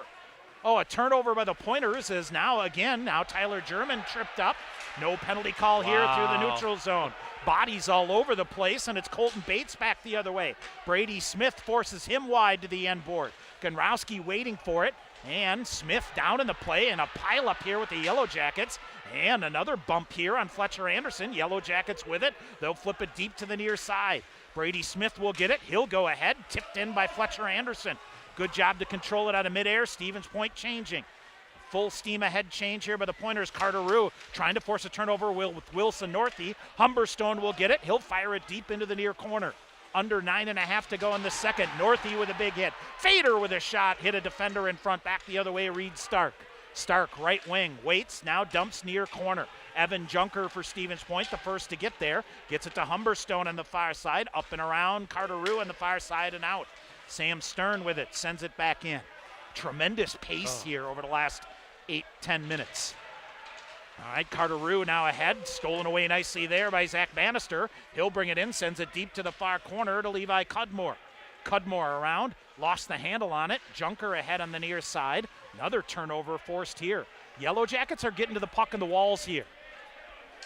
And now a stick lift here, battled through by Humberstone, carved it ahead. Wilson Northey waits for it. Carteru will chip it deep. Jordan Fader giving chase for it. Stevens Point, a pseudo change here, and now they'll do it now. Oh, stick breaks here. That allows Moline to pick it up. Moline coming back, fires a shot, missed wide. Pointers had too many men on the ice. No call. Puck will come back. Hennigan with it. Long pass ahead. Romatario off the far boards. Romatario shoots it in, hit a defender. Cleared out through the stick work on the ice. Back the other way for the Yellow Jackets, Jordan Martin. Near side, Hill picks him up. Hill clear it off the far wall and out on the far side. Will Blake for the Yellow Jackets carries it up on the far boards into the far corner. Mick Hennigan keeps it going. Yellow Jackets now force a turnover. 8 minutes to go here in the second. Out high on the near side, Ty Profit a shot, hit a body. Romatario shoves it ahead, Moline. Oh, got around a defender somehow. David Hill up there trying to work around a defender. Got spun around. Stevens Point is offsides. Moline after it, now offsides, and then a hit afterward. And now from behind, Poulias is tackled by Austin Friesen. And let's see what happens here. Andrew Poulias is just going to skate out of there, which is the right thing to do. Friesen will go to the box, but for how long, Tom? Or did they give him a 10? I mean, that's blatantly after the whistle. 7:48 to go here. What is he complaining about? He's shaking his head as he goes to the box. Rich McKenna now down at the rail as well. How much?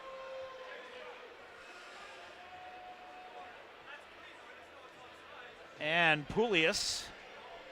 Is the door open for Poulias too? I'm not sure. Yep. He's going to so go Poulias in. is going to go off.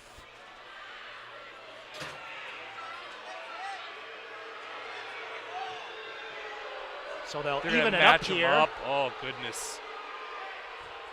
So hit it, I believe I said a late hit, so hitting after the whistle on Poulias. And a holding call, so we'll go 4-on-4 here. Oh, boy. Also, Tom, Skidmore is upset. Hobart 3-2. That game just went final. Elmira, Babson are going into overtime out east. Never mind what's happening here. Yeah, right? So 3-2, Skidmore with the win. Yes, and Babson and Elmira going to overtime, tied at 2. Well, methinks, Sean, Elmira, who is the 6th-ranked team in the pairwise, right? Yes. Mm-hmm. Go Soaring Eagles. They're the highest one, so get them to carry through, right? The last thing you want is Skidmore to win that, or it's a dumpster fire. Yep. All right, we'll be 4-on-4. Off the draw, Witherspoon drags it in, walks a defender, comes right in front, Brady Smith, back to Witherspoon, shot deflected just wide. What a move there. Witherspoon down on his knee, back to his feet. Witherspoon slides it out high to Gunrowski. Far side, now near side to Brady Smith. Minute 40 of a 4-on-4. Fletcher Anderson feeds it out high to Gunrowski. He'll come along, 2 defenders draw to him. Off the far boards, trip down, penalty call coming up here against the Yellow Jackets. And now Brady Smith just to stay out of there. Yeah, just stay out of there, and you got a power play. You're going to have a 4-on-3 power play. You don't need to go back into the scrum. And maybe this is where the Pointers youth starts biting them a little bit here in a big game, high intensity. You're starting to see the Pointers unglue a little bit discipline-wise. Will Brady Smith get one? Did he get a penalty? That's the question. He did, Tom. He evened it up. Yep. The power play was there for the Pointers. Brady Smith's going to get hit at an after the whistle hit. And we'll match these up.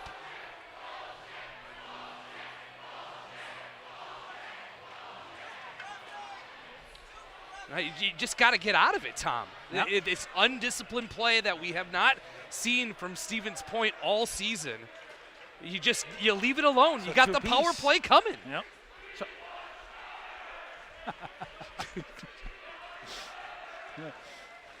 So So here's the question, Sean. The original trip, right?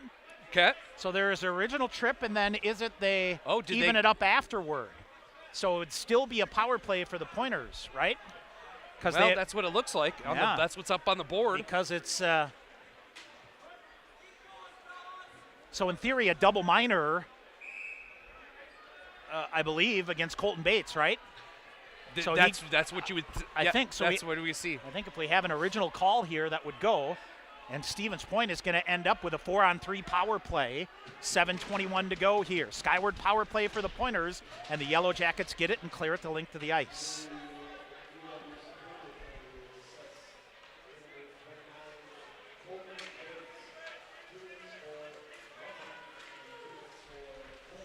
Yeah, holding, and now Pointers center it, and it comes all the way through. Back around they go. So double minor against Colton Bates. Gives Stevens Point a skyward power play 4-on-3 here for 1:05. Here comes Jordan Fader, cuts in front, leaves it, far side to Carter Rue. On to Mick Hennigan on the near side. Skyward power play for the Pointers. Carter Rue will work it. Rue and Fader all out there with Witherspoon. And now they'll come in, shot blocked by the Yellow Jackets. And now the Pointers, Hennigan holds it in on the far side. Mick Hennigan will skate it up. He'll go deep, far side to Fader. Fader trying to come in, tried to chip it in front. Yellow Jackets force a turnover and send it deep. Ryan Wagner with a defender zeroing in. Will play it to the near corner. Kind of nonchalantly here. Carter Rue will get it to Nick Aromatario. 25 seconds remaining. It's a 4-on-3 power play that'll go to a 5-on-4. Aromatario walks around. He'll try to center it back. Fader with it, puts the brakes on. Backdoor shot. Hector fought it off and kicked the net off. Yeah, what a save by Miles Hector. He goes near post to far post in a hurry, knocks the net off. Now the refs need to watch keeping the same penalty killers out for the Yellow Jackets because of Hector knocking the net off. There's no change for Superior. Yep. So 13 seconds remaining on the penalty to Austin Friesen and to Andrew Poulias. Face off to the right side of Miles Hector. And now the referee's coming back to have a discussion here.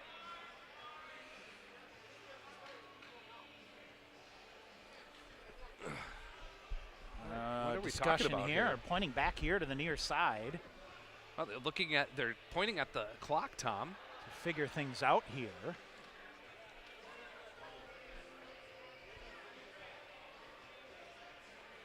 And I think what they got to do with the double minor, they got to put somebody else in, right? Correct. Is that what it is? Yep, and they never had anybody in. Okay. They never had anybody in, Tom. Yep. So Reed Stark will go in and serve the rest of this double minor. Yeah. Which there's, 40 seconds left of it? So Friesen will come out. Yellow Jackets off the draw, clear it off the boot. Humberstone charging ahead for the Yellow Jackets and taking it away, but Humberstone, a good recovery here. Pointers will get it near side. Here's David Hill on full speed. Hill coming in, firing a shot in the goal! David Hill wires one past Miles Hector. It'll go as a skyward power play goal, and it's a big one. Stevens Point back up with a 2-goal lead at 3-1. Full effort for David Hill, Tom. It'll be his second of the night, his 9th of the season. He has caught fire here in the recent weeks. Just absolute bomb of a slap shot. Beats Hector, gets through him, and the Pointers have their 2-goal lead back at 3-1. Boy, just great entry, Sean. Yep. No one touched him coming through the neutral zone, which allowed all the speed and the time he needed to set up the shot right where he wanted to go. And he slammed it home for his 9th of the year. 5:46 to go here in the period. Stevens Point, a 3-goal lead. Dawson Chirino deep, and whistle, and I believe an icing call here against the Pointers right off the draw. So David Hill from Brett Humberstone at 14-14 on the skyward power play has Stevens Point up 3-1. 5:40 to go here now in period number 2.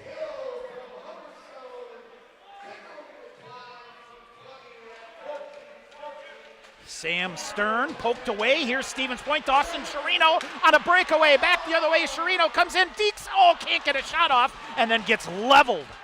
Oh, boy. What defense by the Yellow Jackets. Chirino, a breakaway. Couldn't get a shot off. Now on the near side, Humberstone with it. And chipped out by the Pointers. Red line on the near side, Sam Stern. He'll cycle back. Stern ahead. Penalty call. Penalty coming up on the Pointers. The Pointers as Evan Junker slashes the stick out of the hand of Ty Profit. And the Yellow Jackets go back on the man advantage. You're not making this any easier on yourself. No, you're not, Tom. It's the slashing call to Junker. It'll be the 5th power play of the night coming up here for the Yellow Jackets.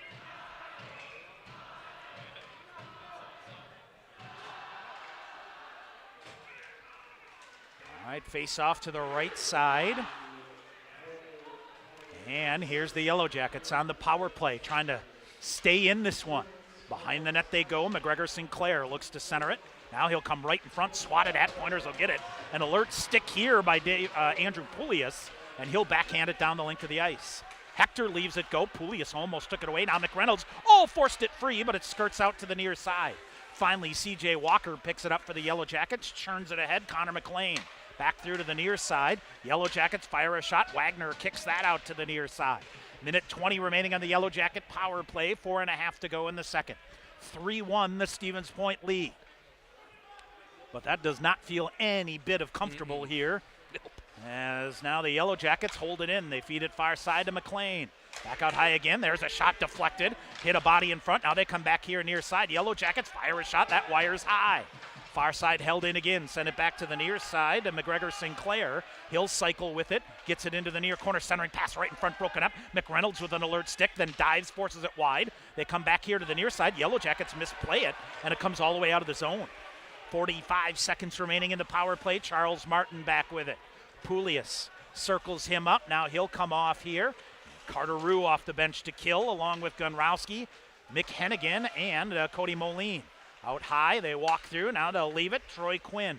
Quinn out high, feeds it back to the near side. 28 seconds to go. Backdoor, they come wide in. Shot went through wide. Held in by Stark on the far side.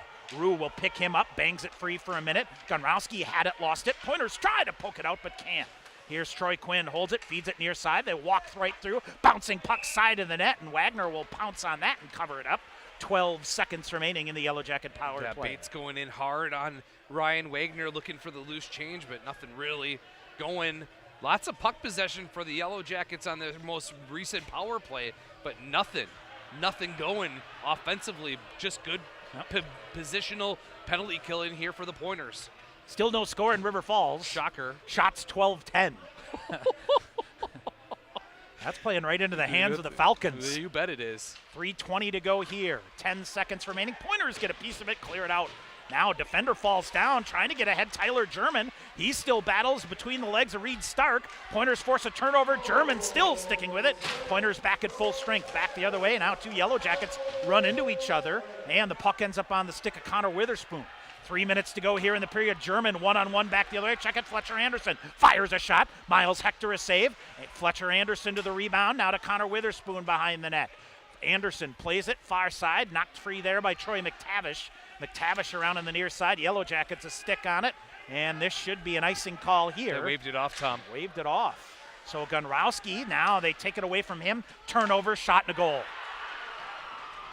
Pointers gave up on the puck again. It ends up Ty Profit, I believe, will get credit. Yellow Jackets back within a goal at 3-2. They gave up on the play, just like the Yellow Jackets gave up on an icing play in the first period. Ty Profit kept going, and was able to get a good centering pass from the near corner. Beats Ryan Wagner up high, glove side. Tom, this game is in the balance. 3-2 Yellow Jackets again with all the momentum here at the end of the second period. I believe it's Ty Profit's first goal of the year. If that is indeed who gets it. Far side up in the air it goes. Jake Tice. Boy, Pointers were able to answer last night, Sean. Let's see if they can do it here. Yellow Jackets chip it back. Reed Stark back the other way. 2:20 to go here in the period. Stark sent down hard by Evan Junker. Pointers bounce it to the far side. McReynolds, a tomahawk to try to clear, but can't. Ends up on the stick here near side. I believe that's McHennigan. The Pointers will send it the length of the ice. No icing as it rattled off of Austin Friesen on the way through. Finstrom had it for a minute. Tice in to force a turnover into the near corner. Tice with Finstrom. Yellow Jackets wrap it. Humberstone, it bounced around him and came right to Reed Stark. Stark 1-on-3. He's content to just chip it, get it deep, and get a change. Minute 45 to go here in the second. Stevens Point a 3-2 lead.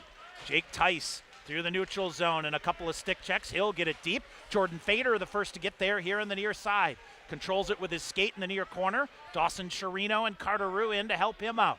Jordan Fader trying to slide it up high to Brady Smith. They get around him. Back the other way in transition. Left wing Chad Lopez in. Smith comes back to recover. Picks him up. Pokes it free. Comes to Carter Rue. Stick lifted but battles it out here on the near side. Rue giving a bang here on the near side. They'll get it. Here's Lopez in again. Cleared right back out by Point. Chirino waiting for it. He'll have it slide away from him. Yellow Jackets feather it up on the near side. They'll bring it in. Cutting in Jordan Martin here on the near side. Minute 5 to go. Around it goes in the near corner. Now a minute remaining in the second period. Stevens Point in transition, feed it ahead. Here is Carter Rue one-on-one. Rue, Smith in front of the net, coming in front, shot taken down in the play. And what do we have?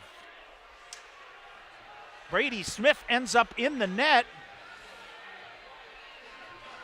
And I think we got nothing. Nothing doing. All right, well. Brady Smith saying, what the heck?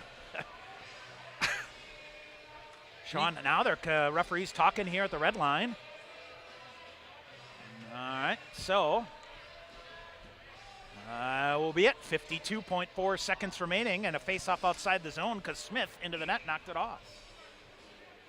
Shots on goal 20-15 in favor of the Pointers. Sean, right now you just want to try to get to the third period with the lead. Yep, you need the intermission here to regroup. Hennigan ahead. Cody Moline sends it in. He's blasted into the near boards. And they'll lift it up high. Long outlet pass ahead. Aromatario. Yellow Jackets are off sides here. And they stop playing the puck, so Aromatario will get it and feed it ahead. Poulias through the neutral zone, comes in, fires a shot off the shin pad of a defender to the side of the net. Poulias goes behind the net to rub it free to Moline. Moline, a rolling puck, can't come away with it. Yellow Jackets can't clear it out. Here comes Poulias. He'll get it deep again. 23 seconds to go in the period. Behind the Yellow Jacket net, Pointers over skate the puck near side. Hennigan chips in. Around in the near side, here's Moline back to get it. Cross ice to Aromatario, 12 seconds remaining. And what do you do here? Aromatario ahead, off a defender, comes right back to him, 5 seconds. Up the near boards on the near side, Fletcher Anderson gets it deep, that'll do it. 40 minutes in the books. A door closed, door open, second period. Yes. Stevens Point, importantly, Sean, here, will take the lead into the third period. Yeah, I guess that's the most important thing is the 2-step forward, 4 steps back, whatever you want to call it here in the period. Kept going back and forth. Sean Hauser's going to have a chat with the captains here and say that's enough. Yeah. Back and forth. See. And we'll see what we get here. So it will go off. All right. We will get you some recaps here. Get some updates on the games, other games going on, plus a second period recap with plenty of action here. And all right, so it is Jordan Fader and Jordan Martin at center ice here with. They're having a good chat too. Good chat about it here to do it here. So we'll see. All right, 2 periods in the books. We'll take a break. We'll come back and have more. Stevens Point leading Superior by a score of 3-2. This is Pointer Hockey on the Pointer Sports Network. Your family's safety is important, and with winter driving coming, Sherrill Tire and Service can help. Sherrill Tire and Service Centers can help with new tires and a pre-season tune-up, so your entire vehicle is winter ready. Sherrill Tire and Service, Plover, Stevens Point, Weston, Wisconsin Rapids, Marshfield, and Medford, and online at SherrillTire.com. Sherrill Tire and Service, get your car done right. Bring home incredible internet, TV, and phone services with TDS Fiber. Register now at tdsfiber.com/radio. Enjoy cyber-spacious internet speeds up to 1 gig at your home or business. Plus, change the way you watch TV with our whole home DVR. Can't get that with cable. Powerful internet, premium services. Go to tdsfiber.com/radio to register, learn about bonus offers, and more. TDS Fiber available in certain areas. See website for details. Pointers Blue Line Club brings together hockey fans from all levels to enjoy and support Pointers hockey. Whether you're an individual, family, or business, there are many ways you can support the Pointer program. Consider an individual membership, a business sponsorship, or visit the Blue Line Club apparel stand and purchase the latest items to show your Pointer hockey pride. Don't miss the Sam Molsky 50-50 and Fan of the Game raffle at every home game. Get more information at PointerBlueLineClub.com. In guys' hair, game day is every day. That's why the expert stylist at Sport Clips Haircuts study their playbooks with a fine-toothed comb. Taylor, square-faced wavy hair. What's the play? 1/8 inch mid-fade to 1-inch texture top with finishing details with a hard part and a tapered neckline, Coach. Nice. The Sport Clips stylist, they know no two guys are ever alike, unless they're twins. Sport Clips, the pros in men's hair. All right, back here at KB Willett Arena in Stevens Point. Tom Weaver, Sean McMahon, our second intermission. Rolling on here, and boy, Sean, every chance the Pointers had to really take momentum and control things. Penalties. Yeah, they took a bunch. Yeah, One, two. They took 5 penalties in that period. In the second period. And just that's something we have not seen from this team yet. And a second period where you like to try to control things, and who knows. All right, first period, Pointers got on the board. 7th goal of the year from Carter Rue at 5:35. David Hill with his 8th of the year at 8:11. Colton Bates answering for the Yellow Jackets. Even strength, or I should say a power play goal at 15:59. It was 1-1 after 2. Sean, the Pointers got outshot 9-7 in that second period by the Yellow Jackets. 20-15 for the Pointers in the game here, scoring-wise in the second. David Hill is 9th of the year from Brett Humberstone. Humberstone with 14 assists now for the Pointers, as he did a nice job to feed David Hill. That came at 14-14, put the Pointers up 3-1, but then a bad turnover by the Pointers at 17-23. Ty Profit is first of the year. Levi Cudmore, Sam Stern get the assists.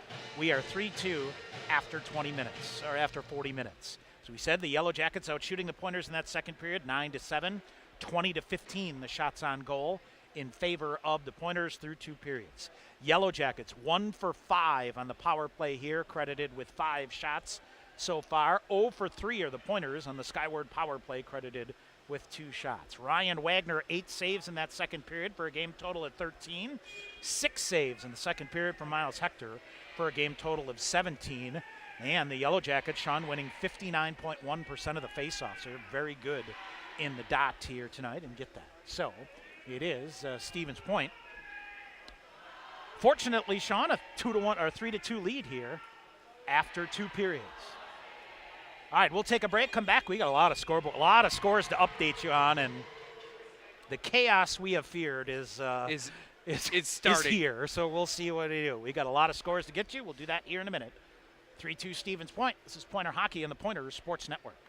The WIAC Ice Hockey Championships are brought to you by Culver's.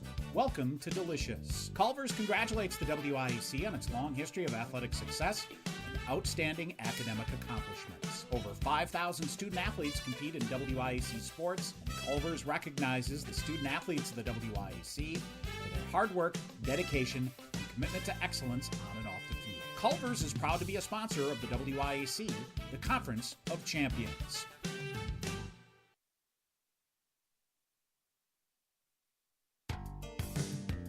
Pointers would like to thank U.S. Bank, the official banking partner of UW-Stevens Point.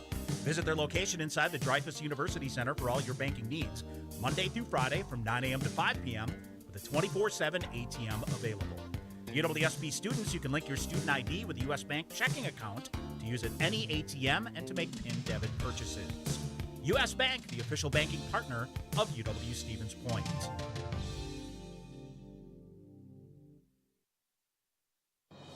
TDS Fiber, the future of internet, TV, and phone service, is expanding to more communities. Register now at tdsfiber.com/radio. Enjoy internet speeds up to 1 gig at your home or business. That's 10 times faster than 100 meg from cable. Plus, change the way you watch TV with our whole home DVR. Can't get that with cable. Powerful internet, premium services. Go to tdsfiber.com/radio to register, learn about bonus offers, and more. TDS Fiber available in certain areas. See website for details.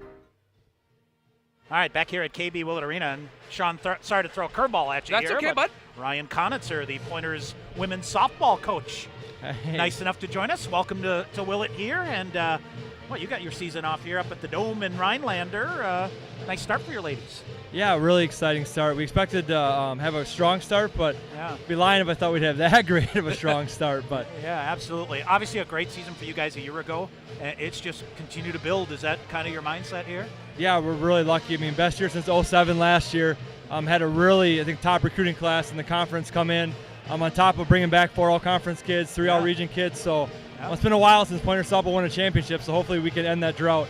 It seems like a long time to wait from last June till now to get things going, huh? Chomping at the bit, are you and your ladies? Is that a fair assessment? Yeah, absolutely, especially losing on a walk-off in the 8th. Experiencing that, I mean, all our returners came back hungry to go after another championship. Your schedule-wise, I know the nice thing is here, unlike us, Florida, here you come, right? Tell us about your Florida trip coming up. No, really excited. We have 2 ranked teams down there. It's set to be really a tough schedule on purpose. Yeah. But let's be honest, we're really excited to get out of the snow down there for 10 days, get to play 12 games, so we're pretty excited for that. And then, playing that many games in that short a time, does that bother you at all? Or, No, they don't care, do they? No, they don't. Especially down there, nothing seems to hurt. No one's sick down there in the Florida sun. Weird how that works. Yeah, weird. All of a sudden, there's no aches and pains down there. So, and we got obviously a really strong pitching staff. 3 coming back.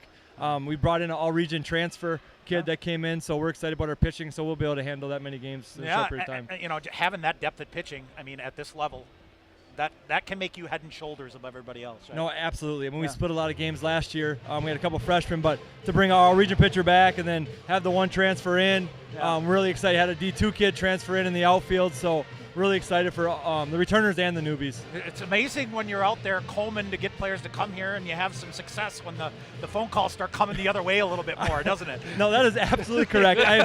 It was crickets. My phone lines, I didn't get anything my first 2 years, so now that people are calling and asking, it's pretty awesome. Yeah. What do you think of this game here? It's a pretty good atmosphere here. Oh, it's awesome. I've been to a couple this year, but obviously playing Superior and obviously WIAC playoff game, it's really fun to watch. A lot of fun. As you continue to build your program here, talk about your schedule once you get back home and the opportunities for folks locally to come out and see you. Yeah, we play 5 home games this year. We have 2 back-to-back doubleheader home games in the summer, Summer like for summer. us, yes. It will in late like April, summer, it'll feel like summer. 40 degrees feels like summer in April. Yeah. But and then hopefully, obviously, the winner gets to host the conference tournament. So hopefully, we have some games in May that we're hosting here too. Absolutely. Well, Ryan, thanks. I know we kind of caught you off guard here, but no, this is awesome. Have you come in and. We'll have to get out to the diamond here, Sean. Why not? I think we could do that. Hang Absolutely. out, catch some sunshine out there, catch some action. Awesome, we love it. Thank you guys. Congratulations on the great start here. Build off a great year last year, and go get them in Florida. Yeah, absolutely. I think we need to talk to some people. We need to I think we need to broadcast from Florida here. I see. Right? Come on down. We'd love to have you. Okay. All right, Coach. Thanks. Appreciate it. Good luck to you guys. All Appreciate it. Ryan Konitzer, Pointers softball coach. We'll take a break. Come back and get to the scoreboard here. Coming up here on the Pointers Sports Network. TDS Fiber, the future of internet, TV, and phone service, is expanding to more communities. Register now at tdsfiber.com/radio. Enjoy internet speeds up to 1 gig at your home or business. That's 10 times faster than 100 meg from cable. Plus, change the way you watch TV with our whole home DVR. Can't get that with cable. Powerful internet, premium services. Go to tdsfiber.com/radio to register, learn about bonus offers, and more. TDS Fiber available in certain areas. See website for details. All right, back here at KB Willett Arena, Tom Weaver, Sean McMahon. Sorry for throwing the curveball at you there, buddy. Okay, It's Ryan. I saw Ryan down there. I'm like, hey, he doesn't get here very often, and I know they started their season. So thanks to Ryan Konitzer here, and good luck to him. Yeah, what a great opportunity to have use the Rhinelander Dome and be able to get some games in. There they go. All right, other game at River Falls through 40 minutes, deadlocked in more ways than one. Shots on goal 12-11 in favor of the Falcons. and not much, little if any offense whatsoever for both teams coming through. So not a very busy day here for the goaltenders. So Ryan Willett and Dyson Skinner each going. No surprise there, and very few penalties in that game, so not much action going on. All right, let's get to the other scores of the day. We've got chaos in the MIAC here. Concordia yes. Moorhead eliminated this afternoon by St. Olaf 3-2. They are into the third period up at Mars Lakeview in Duluth. Bethel and St. Scholastica are tied at 2. The number 1 seed Augsburg and Gustavus have just started the third period. They are tied at 2. And don't forget, Augsburg's third ranked in the pairwise. Yep. That could be the killer. That is who knows? St. Mary's will play St. John's. That should be an interesting That'll one be a tomorrow. great hockey game tomorrow. Big sheet of ice up there as well. All right, in the NCHA, Adrian has defeated Trine 5-2. Okay. So that means Adrian will host the Harris Cup Championship game. St. Norbert at last report was up 3-0. Not sure if that's still holding through here. We'll recheck that here in a minute. 4-3 at the end of 2. So the defensive struggles for the Green Knights. So 4-3, St. Norbert with the lead there, hanging on there. In the Suniac, Plattsburgh was leading Brockport 6-3, and Cortland leading Fredonia 2-1. Again, those just the appetizers before the big ones. Oswego and Geneseo, the top 2 seeds there. That's where they will go. The UCHC top 2 seeds through there. Utica beat Manhattanville 4-0, and Wilkes, who we were hoping would get some help from the Fighting Chathams today, did not get them. Nope, did not at all. Wilkes beats Chatham 5-1, so that means Utica and Wilkes, the 1-2 seeds there in the UCHC, will play for the championship and the automatic bid there. That's good news. Commonwealth Coast Conference, the top seed, University of New England, need them to win. They did today 4-1. Endicott, the 2 seed, wins 6-1. Salve Regina taking on Nichols, a 1-0 lead there. And Curry, the 4 seed, beats Suffolk by a score of 2-1. Where things are really crazy is in the New England Hockey Conference. NEHC, they've got 3 teams in the top 10 of the pairwise. Hobart, the number 19, they're the number 1 seed. They're upset by Skidmore 3-2. And Babson and Elmira, currently in Elmira, are in overtime, tied at 2. So in theory, Sean, Hobart, as I think more about that here, despite Hobart being the number 1 seed, they actually were the lowest ranked thing. But we think there's some problems with the numbers in the pairwise that had Hobart actually lower than they should be. So we will see. And the end result remains Stevens Point still needs to come away with a regulation win here, and then see where you head up into next weekend. WIAC women's hockey season comes to an end this afternoon. They lose 5-0 at Eau Claire, so the Blue Golds advance. River Falls and Superior played game 1 of their series this afternoon. River Falls, the number 2 ranked team in the pairwise in the women, 6-0 with the win there. They will play game 2 tomorrow afternoon at Hunt Arena in River Falls, and I think, Sean, with Eau Claire getting through to that championship game, that may sew up a Pool C bid for them. So both teams, in theory, and probably River Falls, Eau Claire, and Gustavus would get thrown into a little triumvirate that the lone survivor of that would get out into the Final Four for the women, as we'll see there. But we got to keep an eye on those MIAC scores, because Augsburg loss would be game over for Stevens Point, because they are they're 2 in the pairwise. They come into tonight 3 in the pairwise, and they are a lock. So right now, Sean, the number 1 pairwise team has won. The number 2 has won. The number 2 pairwise team has won. The number 7 and 8 pairwise team have run. The rest of them are all up in the air. Yeah, yes. And Geneseo and Oswego are not playing. And so they have the day off. And we haven't mentioned the MASCAC, but the number 1 seed there, Plymouth State, they're 19th in the pairwise. That's a single bid league to go there. So the real chaos would be someone other than Adrian or St. Norbert winning the NCHA, or someone other than Augsburg winning the MIAC. That would be the death blow for Stevens Point. You're on the outside. It's a long shot anyway, but who knows? We'll see. But 20 minutes here, Sean. Yeah, and I think that's the most important thing coming up here is this next 20 minutes. You saw Smart, UW. Smart, simple 5-on-5 hockey is the path to a victory here tonight for the Pointers. Absolutely. You cannot make the parade to the penalty box like you did in the second period. And if you're the Yellow Jackets, you have a ton of momentum, Tom. Yep. This game is felt in the balance since they made this thing 2-1. And an important 20 minutes here for Stevens Point. We'll take a break, come back, get third period action on the way here on the Pointers Sports Network. The WIAC Ice Hockey Championships are brought to you by Culver's. Welcome to Delicious. Culver's congratulates the WIAC on its long history of athletic success and outstanding academic accomplishments. Over 5,000 student-athletes compete in WIAC sports, and Culver's recognizes the student-athletes of the WIAC for their hard work, dedication, and commitment to excellence on and off the field. Culver's is proud to be a sponsor of the WIAC, the Conference of Champions. UWSP students and staff, did you know your UWSP ID gets you a 20% discount on food at Grazzi's? You can also test Grazzi's to 89800. That's GRAZIES to 89800 to receive free offers and other discounts. Grazzi's is open 7 days a week, serving lunch and dinner from 11 a.m. till 10 p.m. at 5327 Highway 10 East in Stevens Point. Visit Grazzi'sItalianGrill.com for more information. Snow Pilot is our winter seasonal. This beer has a tremendous body.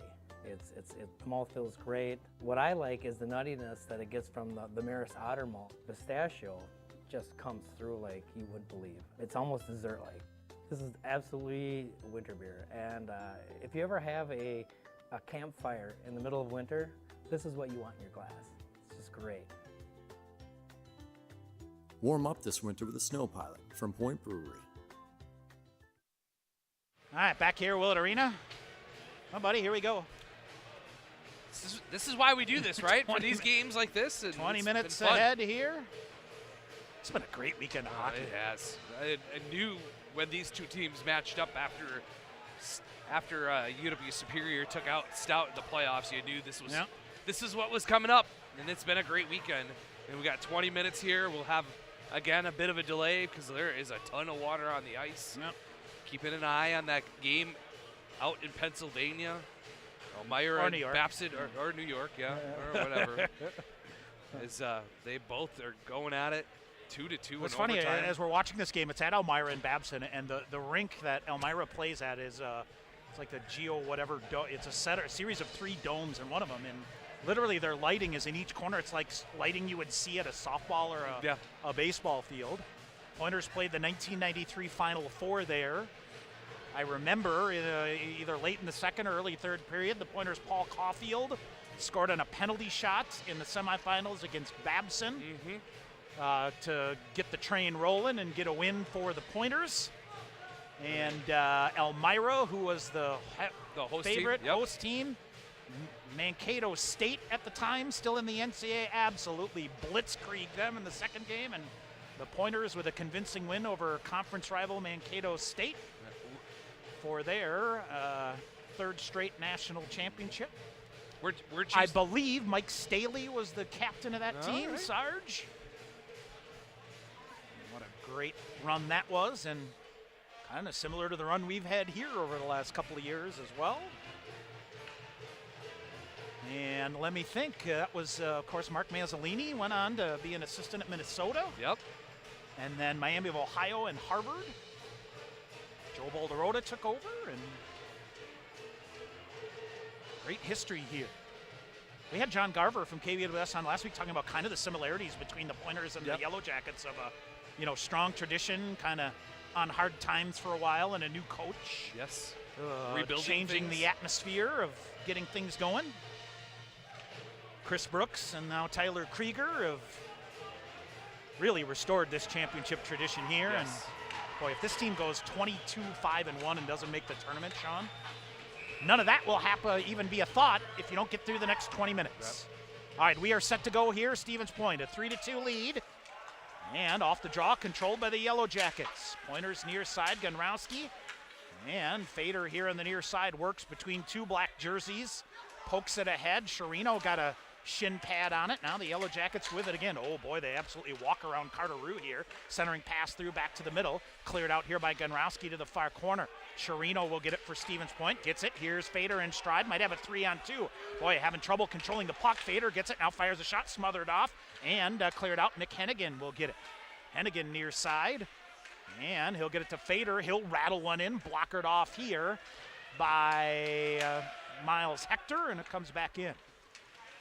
Stevens Point lead after 1 and after 2 here.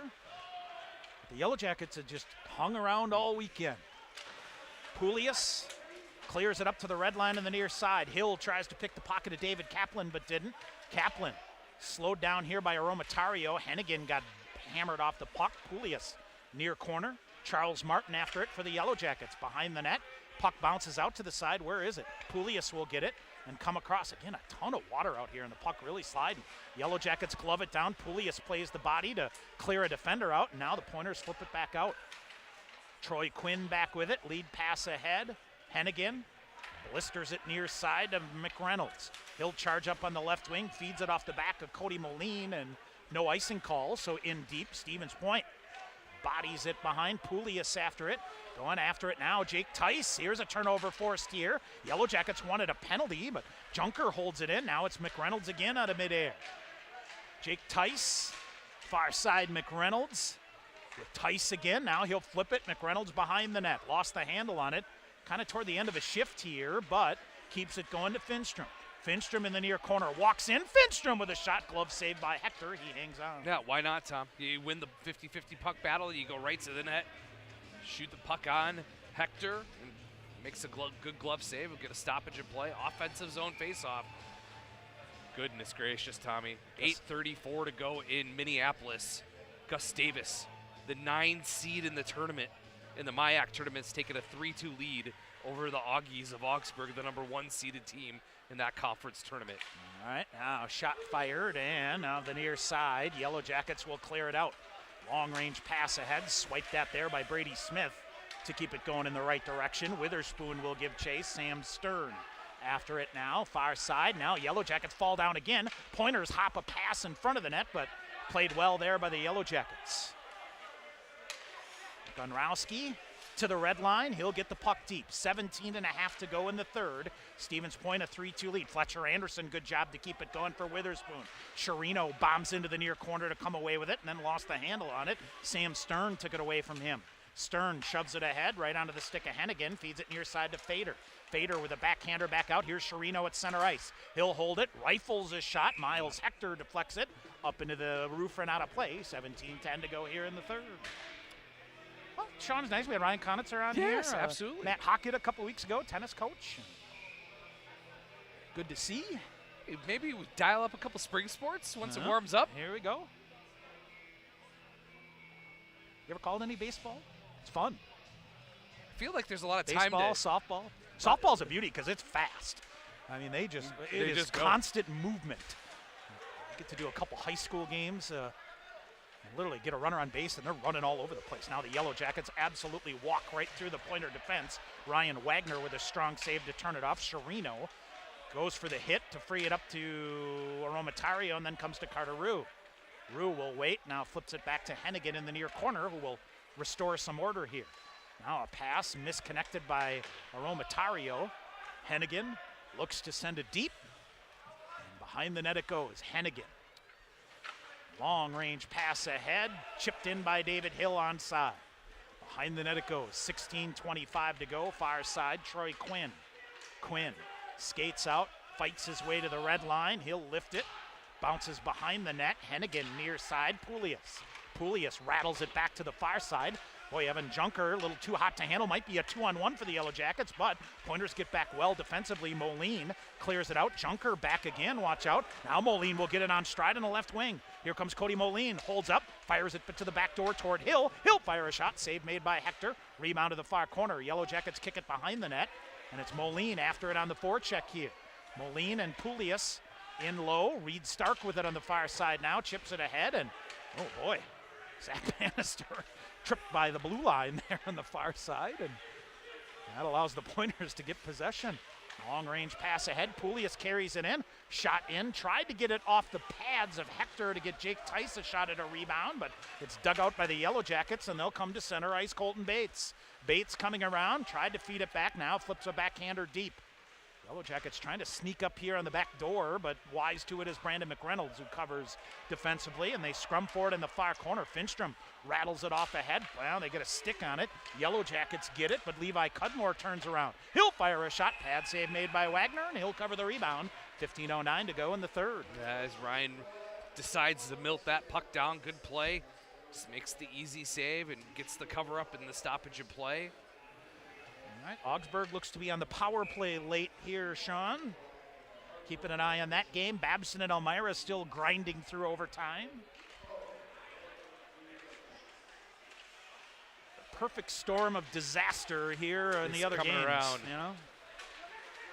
Let's not forget, folks, next year we won't have to live through this. No, we won't. Because our automatic bid will be back. The Yellow Jackets long-range pass. This should be an icing call, and it is. Yeah. Lots of tired. Rich McKenna elected not to change his players in that last stoppage of play. And so they're stuck on a long shift here. Tyler Krieger options his best offensive line out with Witherspoon, Anderson, and German for the forward groups. All right, Tyler German gets the puck deep for Stevens Point. Send it deep.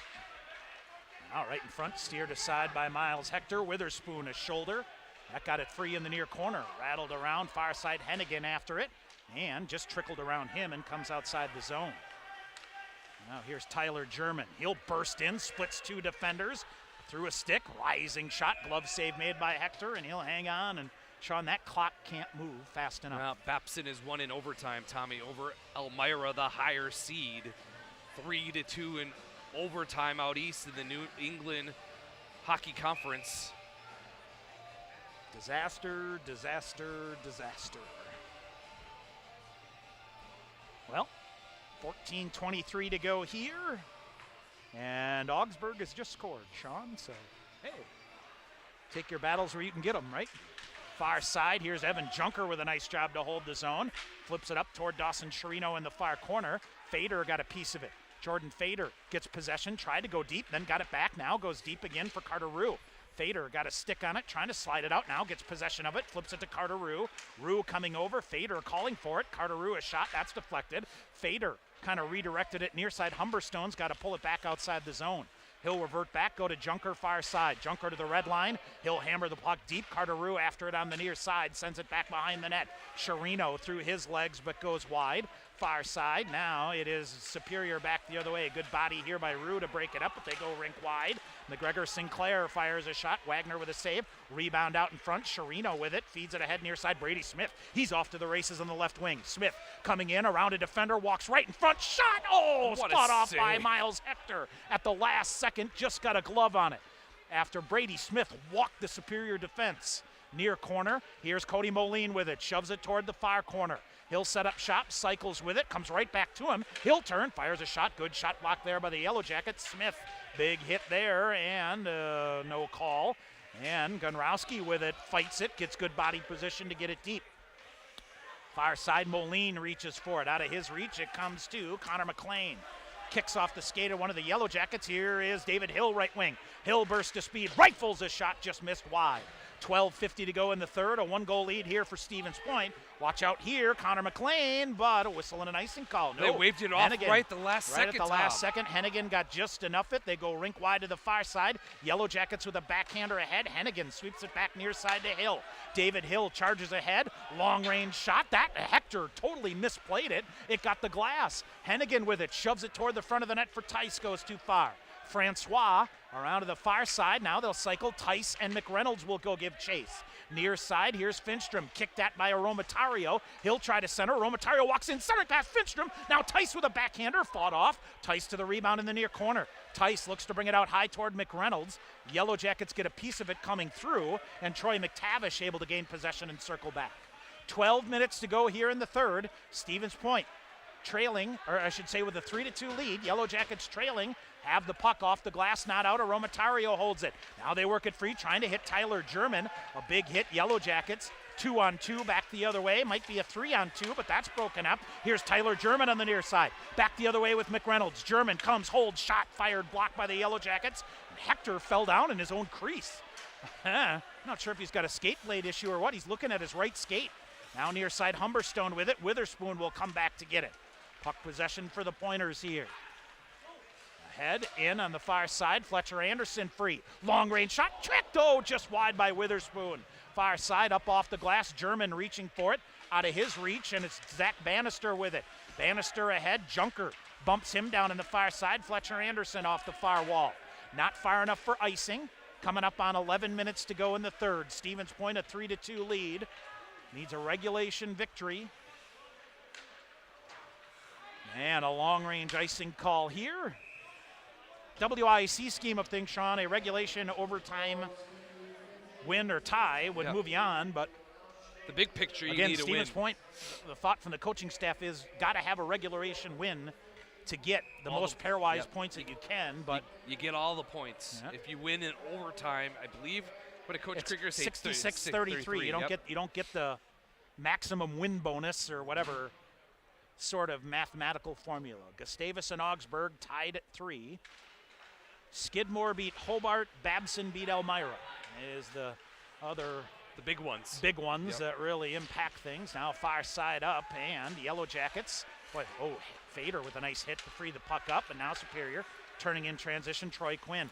Long range pass goes ahead, bouncing ahead, finds up CJ Walker on the far side, but he's 1-on-5. Finally, Nick Gonrowski ends up with it. Gonrowski draws a defender, goes to Smith. Smith on the right side, he'll carry it up with speed, now slows down, now gets in. Beautiful little saucer pass in front. Carter Rue couldn't pull the trigger. Coming up on the midway point of the third period, now they walk right in front. Chirino coming in, firing a shot. It hit off a defender's skate in front of the net. Chirino walked the goaltender, Hector, and missed a wide open net, and now it's cleared down the length of the ice. Ryan Wagner out to play it. And it is Mick Hennigan on the far side. Glove down, turnover. Here's Moline. Moline charging back the other way up through center ice. Feeds it near side to Poulias. Poulias' a shot blocked by the Yellow Jackets. Carried into the near corner. Under 10 minutes to go. Stevens Point a 3-2 lead. And now it finally comes. Hill turning shot, hit a body. Rebound comes to Poulias. Fires a shot, fought off by Hector. Behind the net they go. Yellow Jackets put the brakes on Poulias. Let's see, we got a hog tie here in the near corner of two players tied up. Yellow Jackets will pull it ahead. Yellow Jackets are out of gas. Here's David Hill back the other way, and this is going to be a whistle and an offsides call. Poulias and McTavish. Poulias is back in the zone, and David Hill didn't realize it. Yeah, Troy McTavish and Poulias wouldn't let go of each other. And I believe those were the two that were locked up behind the point, by the student section. Nothing will come of it. Sean Hauser was screaming at them to get up and get moving. They just would not unlock. 9:32 to go here in the third. It's like a minute and a half to go in Minneapolis. Augsburg and Gustavus tied at 3. Hennigan hammers the puck deep for the Pointers. Two yellow jerseys up on the near side, trying to feed it to Noah Fincham. Tice with a shot. Hector with a save and covers the rebound. Nice job by Jake Tice to find his nose in the middle there, Tom, and get a good shot on goal. Right up into the Superior logo on Miles Hector. Good job of controlling that and get the save. And I'll tell you, Sean, the good thing is here, whatever chippiness there was in the second period gone. has been replaced by good hard-nosed hockey from both sides here in this third period. Off the draw, Finstrom rolls it ahead. McReynolds, a diving effort here, batted out of midair by Jordan Martin, and he'll hammer it in the zone. Junker up, cleared it out to Finstrom. Finstrom divs it back, and McReynolds able to get the puck deep. Miles Hector with it. He's going to play it up the wall on the far side, and it just rolls around Evan Junker. Finstrom lost the handle on it, but then, collision there with Jordan Martin, and the puck comes out to Humberstone. Feeds it ahead, McReynolds. He'll get the puck deep. Jake Tice giving chase. Hector slides it around the far boards for Charles Martin, and it hits Sean Hauser, the referee, in the far corner. And the Yellow Jackets now ahead. Here comes Zach Bannister. 8:40 to go.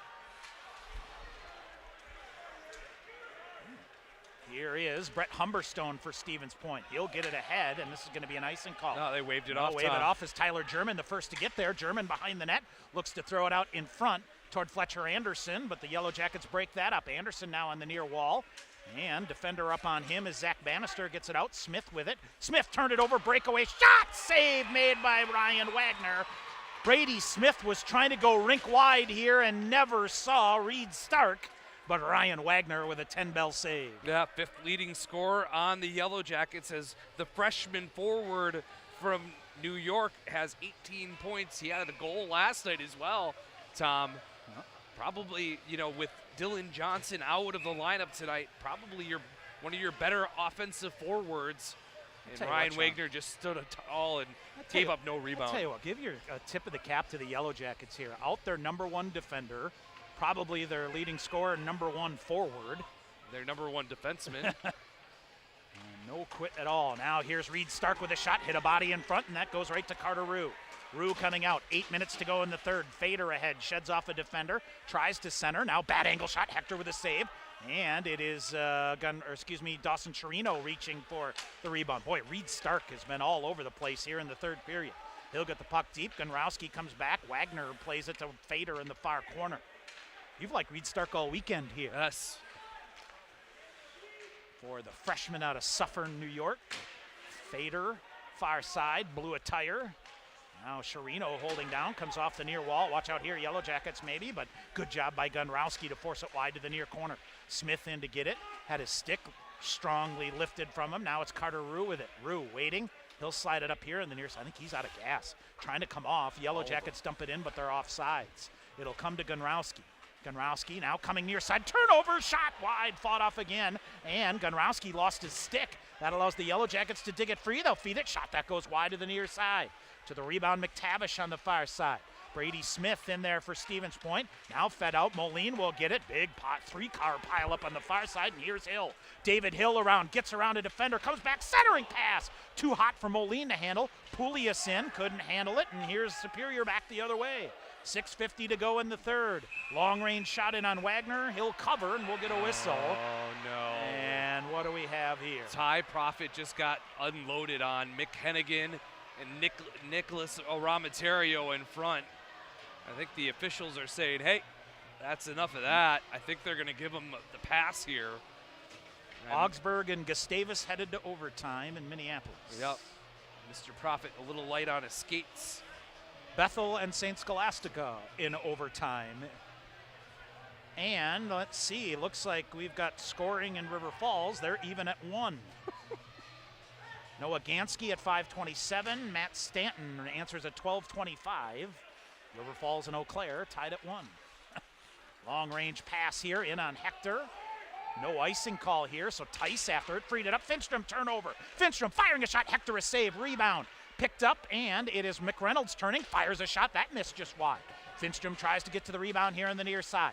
6.5 to go in the third. Now they get it in front. Here they come, right in front. McReynolds tried to pluck it out of midair, couldn't. Now he'll go after it far side. Hennigan will get it for Stevens Point. Mick Hennigan, long range shot, double deflection comes in. Tice in front of the net, waltzes around. Hector with a save, puck in the crease, shot, scramble. Finstrom with a shot, and I think it is Niles Hector finally snares it with the glove. We'll get a whistle. 6:12 to go in the third. Yeah, snared it with the glove, got the stoppage in play. The Pointers had 3 guys down low all around the crease looking for the loose change. And the face-off stays deep in the Pointer end. 6:12 to go in the third. Stevens Point clinging to a 3-2 lead. Face-off comes to the near corner. Shots on goal, 29-19 in favor of the Pointers. Long-range pass ahead. Ricochets off of Fletcher Anderson. Humberstone with it off the near wall. Tyler German. Get pucks deep. Is in after it. Now German got a piece of it. Now they'll try to waltz it free out high to Humberstone. It's deflected back to German in the near side. He accelerates to lose a defender, walks through. Humberstone out, fires a shot toward the front of the net. That's blocked. Poked away there and comes to the stick of McGregor Sinclair. Sinclair turning around. Here come the Yellow Jackets. Austin Friesen near side. Friesen. And comes right out to the back door. Stevens Point will get it. Here comes Witherspoon. Had to step out of the way as the in his sights, Levi Cudmore. Now the Yellow Jackets with it on the far side. Cudmore back. Smith hammers him off and controls the puck and reverses back to the far side. Now he'll dance with it and pull back behind the net. 5:15 to go in the third. Humberstone for Stevens Point. Up near side, turned over. Carter Rue had it, lost it. Now they walk around Humberstone, still keep it going, trying to throw it in front of the net. Now they bring it out high. Now walking along, here's Sam Stern. Shot, that goes wide. Sherino with it to Carter Rue. He'll poke it free. Fader on the far side. Yellow Jackets throw it back, but it deflects up and out of play. We get a whistle with 4:53 to go. Face-off will stay right outside the Pointer defensive end. All right, Sean, Eau Claire here looks like has taken a 2-1 lead somewhere. That's got to be getting late. 3:15 to go. Quinn Green with a goal at 16:42. Any report from St. Norbert there lately, friend? Look, I know you got the old video screen on the resurface at Augsburg. Tied at 4. That would be a killer too, Tom. Yep. Here is Gonrowski ahead. And up and in, and oh boy, got my partner here. And, you all right? So, as they will tend to him, and 4:40 to go here in the third. And we'll get a face-off just outside the blue line here. And it is on the near side, and Stevens Point back the other way with it. And it comes down in. 4:28 to go here. Now Pointers try to force a turnover, but it comes loose. This ricochets off one of the Pointers and comes down the length of the ice. And it comes into the far corner. Yellow Jackets with it out high and misplay the puck. Hill after it. 4:05 to go here, and it's Nick Gonrowski with it. He'll carry it in, walks through 3 black jerseys, fires a shot deflected up and out of play. We get a whistle. 4:02 to go here in the third period. Hey, partner, how are you? Hey, pal. Woo! That gets your headset? Yeah, most of it. Most of it. My that's why glasses. Yeah. People wear a bucket. We wear a headset. We wear a helmet. Yeah. Over the years, we've had some close calls, buddy, but never. That guy. I never saw it coming. I was busy doing other things. That's what I get. John Garver gives you the thumbs up. Okay, Glad to see you're okay. Good. So we'll see. All right. Got a good rouse from the crowd, yeah, too, here. Yeah. Long range shot in the air, goes wide and around. I think it was your cat-like reflexes that you were able to, get back and not be a direct blow, just a glancing blow. All right. Far side, Yellow Jackets hammer it, but Stevens Point's able to get possession of it as they send it back in. Oh, long-range pass. Jake Tice too hot to handle. He would have been in on a breakaway. 3.5 minutes to go in the third. Evan Junker hustling. Good body position here. Cleared it back in. 3:20 to go. Stevens Point a 3-2 lead. Near side, McGregor Sinclair. And around it comes off. Sean, right back to work on the iPad here, folks. He's not missing a beat. Don't kid yourselves. Far corner. Now walk in, shot, save as Tyler German with it, a backhander lifted. And Miles Hector made the save. Yeah, what a nice play, Tommy, by Tyler German to win a 50-50 puck battle. And no one picked him up for the Yellow Jackets. And he went right to the net. Good save by Miles Hector. With 1:37 remaining in De Pere, Aurora and St. Norbert are tied at 4. And we're going to get a timeout from UW Superior here. All right, timeout Superior will take one as well. 3:01 to go in the third. Stevens Point a 3-2 lead on the Pointers Sports Network. The WIAC Ice Hockey Championships are brought to you by Culver's. Welcome to Delicious. Culver's congratulates the WIAC on its long history of athletic success and outstanding academic accomplishments. Over 5,000 student athletes compete in WIAC sports, and Culver's recognizes the student athletes of the WIAC for their hard work, dedication, and commitment to excellence on and off the field. Culver's is proud to be a sponsor of the WIAC, the Conference of Champions. Snow Pilot is our winter seasonal. This beer has a tremendous body. The malt feels great. What I like is the nuttiness that it gets from the Maris Otter malt. Pistachio just comes through like you would believe. It's almost dessert-like. This is absolutely winter beer, and if you ever have a campfire in the middle of winter, this is what you want in your glass. It's just great. Warm up this winter with a snow pilot from Point Brewery. All right, Sean, everybody's checking in I'm here, okay. so Sean is okay. I'm okay. A little, no worse for wear. I'm all right. Oh, goodness gracious. No, my mom's watching. Oh, geez. Everybody, here see? we go. Please let my wife know I'm Yeah, okay. she's good. Everybody's All right, good. All right, Yep. good. All right, all the texts that have come in, everything. So.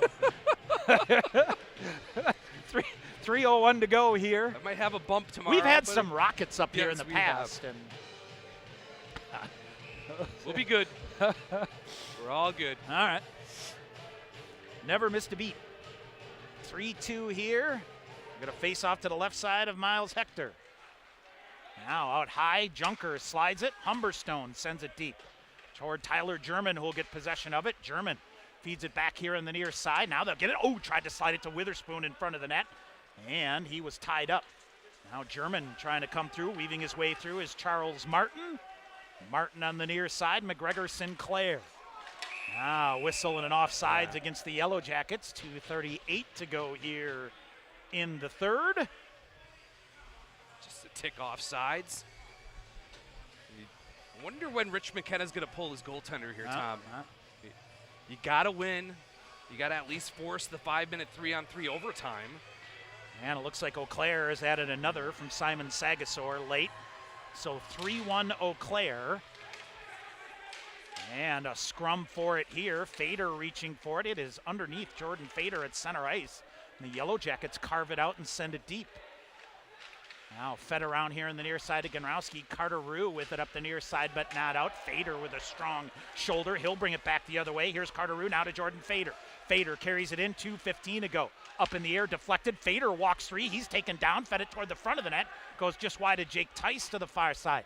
Yellow Jackets up. Miles Hector lifting his stick, looking toward the bench. This should be an icing call against the Yellow Jackets. It is. 2:04 to go in the third. Whistle and an icing call here. And a face-off back in the Superior end. How about the Spartans of Aurora University, Tom, taking the Green Knights to the brink here at Cornerstone? That's a big for a program that has just got what is it? like finding its 25 footing. seconds to go. Augsburg. Tell you what, WIAC has never had a national championship. No, they have not. I know they had, what, Gustavus and St. John's have each made the Final Four. Correct. Yep. Maybe St. Thomas a while ago, but under 1:50 to go here. Puck loose in the far corner. Wilson Northey out there for Stevens Point. Comes out high. Here's McHennigan. He'll fire a shot. Glove save made by Hector. They'll hang on.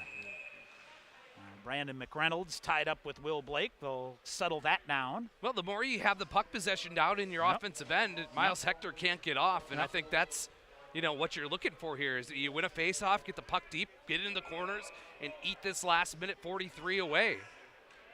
And I think you hit it on the head, Tom. When we started this third period, you said 5-on-5 simple hockey was going to get you home, and that's exactly what the Pointers have done here in the third. Off the draw, Brady Smith wires his shot in. Hector with a save.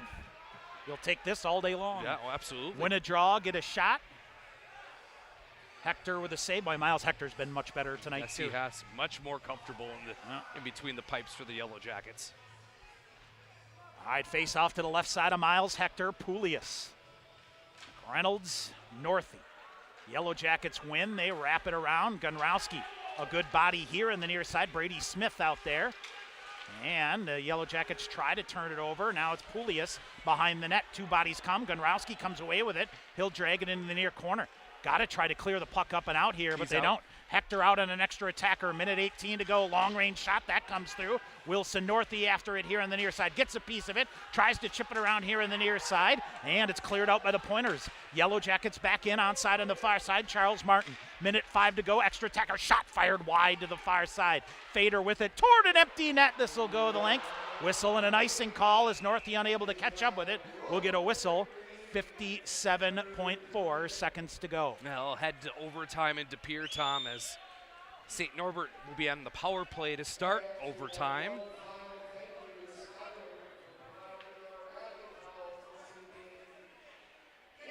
All right, they are in the final minute here at River Falls as well. 57.4 seconds remaining here. Face off to the right side of Ryan Wagner. Off the draw, poked at. Stark had it for a minute. Northey lifts it. Yellow Jackets set it up. Northey with it, far side. Oh, he is absolutely derailed from behind. And they play on. Long range shot lifted off the glass. They backhanded in front. Stark with it. Can't get a shot off. Yellow Jackets outside. Colton Bates feeds it near side. 38 seconds to go. Bates, far side. They chip it low. Far side again. Now back out high. Charles Martin feeds it far side. Long range shot. Shot block again by the Pointers. Far side they'll get it. Gonrowski with it. Turns up the middle. Down the length of the ice. And this will be an icing call again. But 22 seconds remaining. Pointers will not be able to change here. Do you maybe take a timeout? I think so. I think you got to take a timeout here, Tom.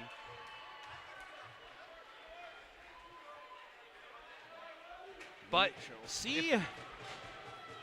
But if we know Tyler Krieger, he's going to want this thing to keep going. Yep. You want the 22 momentum. seconds remaining.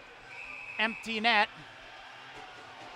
And Andrew Poulias to take the draw for the Dogs. Face off to the right side of Wagner. Gonrowski rattles it around. Jordan Fader chips it out. Wilson Northey will give chase. Far enough for icing. No. Yes. 13.3 seconds remaining. Whew. And that will go back down. And the Yellow Jackets have been so good on the offensive draws tonight. That was a great face-off tie-up by Andrew Poulias. He'll do it again here. Pointers trying to hold off the Yellow Jackets.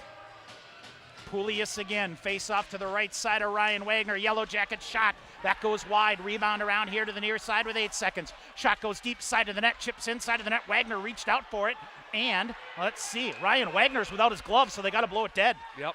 Ryan Wagner reached out to cover it up, and a stick knocked his stick off, or knocked his glove off, and that's an automatic dead. If the helmet or the glove comes off, right? Yes. They blow it dead Yeah, automatically. They have to do it. So 1.4 seconds remaining. The question here is, can the Pointers change, Tom? Or where does the face-off go? Right. Can they change? I think so. Okay. So I think you get the change. And where does the face-off come from? Yep. So 1.4 seconds remaining.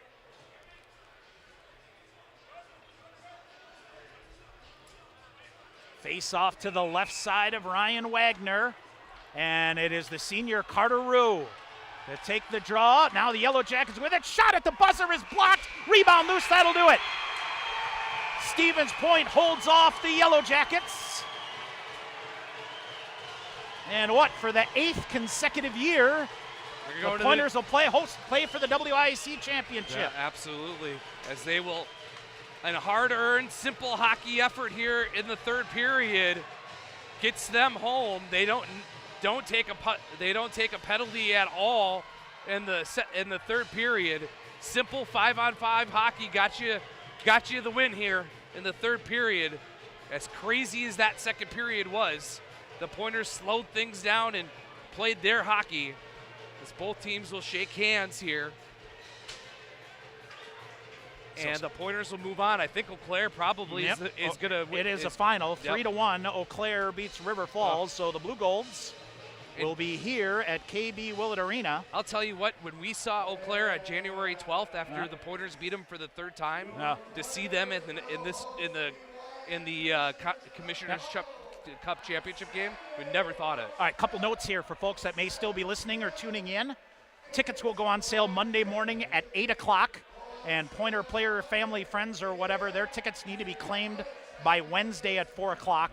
After that, those season ticket or family tickets will be released after that on Wednesday. So, again, 8 o'clock Monday morning, WIAC Championship tickets will go. 7 o'clock Saturday night as the Pointers will host the 3 seed, right? Yes. Eau Claire? Yep, the 3 seed UW Eau Claire. In the championship game. All right, we'll take a break. We'll come back, get the recap. We'll get the thoughts of Pointers coach Tyler Krieger as Stevens Point wins it here tonight. Yeah, I'm good. 3-2. We'll come back to tell you about it more after this time out of the Pointers Sports Network. The WIAC Ice Hockey Championships are brought to you by Culver's. Welcome to Delicious. Culver's congratulates the WIAC on its long history of athletic success and outstanding academic accomplishments. Over 5,000 student-athletes compete in WIAC sports, and Culver's recognizes the student-athletes of the WIAC for their hard work, dedication, and commitment to excellence on and off the field. Culver's is proud to be a sponsor of the WIAC, the Conference of Champions. Pointers would like to thank U.S. Bank, the official banking partner of UW-Stevens Point. Visit their location inside the Dreyfus University Center for all your banking needs, Monday through Friday from 9 a.m. to 5 p.m. with a 24/7 ATM available. UWSP students, you can link your student ID with a U.S. Bank checking account to use at any ATM and to make PIN debit purchases. U.S. Bank, the official banking partner of UW-Stevens Point. TDS Fiber, the future of internet, TV, and phone service, is expanding to more communities. Register now at tdsfiber.com/radio. Enjoy internet speeds up to 1 gig at your home or business. That's 10 times faster than 100 meg from cable. Plus, change the way you watch TV with our whole home DVR. Can't get that with cable. Powerful internet, premium services. Go to tdsfiber.com/radio to register, learn about bonus offers, and more. TDS Fiber available in certain areas. See website for details. UWSP Athletics would like to thank Century World, a valued sponsor of Pointers Athletics. Nestled in the heart of central Wisconsin, Century World is a great place to hold your next event. With breathtaking facilities coupled with a wide variety of packages and amenities to deliver an exceptional experience, and with an award-winning 18-hole golf course with rolling greens to the famous Flower Hole, Century World consistently ranks as one of the best destination golf courses in the nation. For more information, visit centuryworld.com. All right, back here at KB Willett Arena, Tom Weaver, Sean McMahon. Bruised and battered, but still in the game. You good? Yeah. Where'd you take that one? Right here. I'll wake you up. Safe spot right in the head, right? Heard the click, and then I heard, "Way to go, Shawnee!" and I knew exactly who that was. It's a good block. Hey, everyone's got to chip in. That's all right. Pointers head coach Tyler Krieger joins us here. Coach, this is all hands on deck weekend here to get a win. I thought you kept things simple in the third period, and that was the roadmap to victory here, wasn't it? Yeah, we had a little chat after the second. I give the guys credit again. We came out with a response. I challenged them in quite a bit of ways. I'm hard on them because I have the utmost belief in all of them, and I have the expectations that are greater than all of them. I know how good we can be, and I know how bad they want it. Yep. But second period there, we just got away from it. We got running around. We took some bad penalties, just giving them life, But at the end of the day, you got to find ways to win, and I thought we take a lot of positives from that third period. I thought your start tonight was great, too. In a game like this where you got to come out and get in control, that was really good. Yeah, we came and dominated the first 12 minutes. We had them on the run. The goalie looked shaky, popped 2 right away, and then got into penalty trouble and gave 1 back. And at that point, it's a game. It's a 2-1 game going in the second period. Yeah, David Hill, 2 goals tonight, a goal last night. He's really coming on. Secondary scoring is going to continue to be a big story for you guys. Yeah, for sure. It's a different line every single night. It's all 4 of those lines are pretty lethal any given night. That line can be the one that's going to go. So that depth for us is paying dividends. Like I said, the best hockey's ahead of us. And I thought the other thing, this was a good weekend of hockey here overall, wasn't it? Yeah, it was a great game. It was a great 2 games. It's hard, fast, physical. That's what the WIAC is, really. For sure. You look at it. Yep. Ryan Wagner was good for you again tonight. Can you talk a little bit just about, we call him calm, cool, and collected all the time. Just having that presence back there, what does that do for the other guys? Just gives them confidence. For example, he got lit up in warm-ups. Our guys were sniping. Some goalies that might affect. For him, it don't matter. He don't care. He goes out there. He owns his game. He knows it. No matter how many goals he gives up, he's going to give us a chance to win any given night. Yep. Eau Claire beats River Falls. They're on a pretty good heater. When they left here, never thought we'd see them again, but they have found it here. They're playing well. You'll have a heck of a battle here next Saturday night. Yeah, it's going to be fun. That's all you can ask for. This is why the guys came here, and this is why we do what we do. And, it should be a fun crowd. Crowd was great tonight, and job's not finished. How much did a good week of work contribute to your success here this weekend? And you got to repeat that next week, right? Yeah, for sure. A ton. We'll get an extra day, game on Saturday, so we'll use it how we see fit. But, we got some kinks to work out a little bit. We got ready to go, get on a roll. All right, Coach, thanks. Appreciate it. Congratulations. Pointers head coach Tyler Krieger joins us here. We will take one more quick break, and then we'll come back and get your recap here on the Pointers Sports Network. UWSP students and staff, did you know your UWSP ID gets you a 20% discount on food at Grazzi's? You can also test Grazzi's to 89800. That's GRAZIES to 89800 Receive free offers and other discounts. Grazzi's is open 7 days a week, serving lunch and dinner from 11 a.m. till 10 p.m. at 5327 Highway 10 East in Stevens Point. Visit Grazzi'sItalianGrill.com for more information.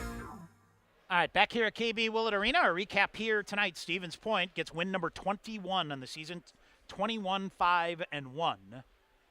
Sean, there is a reality that Stevens Point could finish this season 22-5-1 and not make the NCAA tournament. It's a very Distinct real reality. possibility. It's a With real all this other reality craziness right now. going on, but man, oh man. But again, next year, championship winner in the tournament. End of story. There you go. Pointers got on the board, 5:35 the first. Carter Rue is 7th of the year from Jordan Fader. It was 1-0 Stevens Point. David Hill is 8th of the year at 8-11 from Cody Moline. At 8-11, made it 2-0 Stevens Point. Pointers looked like they were off to the races and ready to dominate here, but a penalty came in. Colton Bates converting on the power play, his 9th of the year at 15:59 from Troy Quinn and Zach Manister. That was a big goal for the Yellow Jackets at the end of the first period there, and had kept them believing. And then same thing kind of in the second period. Back and forth we went, a special teams battle with the Pointers taking a bunch of penalties, and several of them unnecessary. They played right into the Yellow Jackets game. Absolutely. But it was David Hill with his 9th of the year at 14-14 from Brett Humberstone. Put Stevens Point up 3-1. And then a terrible turnover by the Pointers at 17-23. Found a streaking Ty Profit in. His first goal of the year from Levi Cudmore and Sam Stern. That at 17-23. It was 3-2 after 2. No scoring in that third period. And the Pointers end up out shooting the Yellow Jackets in the third period, 12-6. 32-21, the shots on goal in favor of the Pointers here tonight. Stevens Point 0 for 2 on the Skyward power play, credited with 2 shots. The Yellow Jackets 1 for 5 and credited with 5 shots here tonight. Miles Hector, 12 saves in the third period to take the loss. He finishes the game with 29 saves. Ryan Wagner, 6 saves, was sharp in that third period. A game total of 19 saves here tonight for Ryan Wagner, who gets win number 16 for the Pointers. And they win it here tonight by a score of 3-2. Pointers improved to 21-5-1. Yellow Jacket season comes to an end at 15-12-2. Let's see here. Other scores. Here's what we can tell you. NCHA semifinals. Adrian has advanced. They will host, as they beat Trine 5-2. They will host the winner of Aurora and St. Norbert, who are just about to start overtime at Cornerstone Community Center in Minneapolis. MIAC quarterfinals. Let's see here. Earlier today, St. Olaf upset Concordia Moorhead 3-2. Bethel and St. Scholastica are tied at 3 halfway through overtime, and they're nearing halfway through overtime in Minneapolis, tied at 3, Gustavus and Augsburg. And tomorrow, St. Mary's at St. John's will be the other quarterfinal matchup there. Gustavus has had a power play in overtime, but nothing doing. Shots now, it's Augsburg going on the power play. Yes, so they are. We will see there. The other big one out of the NEHC, the top seed there, Hobart, gets beat 3-2. And Babson beats Elmira 3-2. So we will see the pairwise shuffling that comes out of there. That is not good news for the Pointers. Yeah. With both those teams losing there, we shall see how it comes out there. In the UCHC, top seeds advancing. Utica 4-0 over Manhattanville. Wilkes 5-1 over Chatham. And let's see, Plattsburgh was beating Brockport, Cortland beating Fredonia. That's just the quarterfinals for them. Yes. They'll play semifinals at Geneseo and at Oswego. I believe those games are Wednesday night, right? Yep.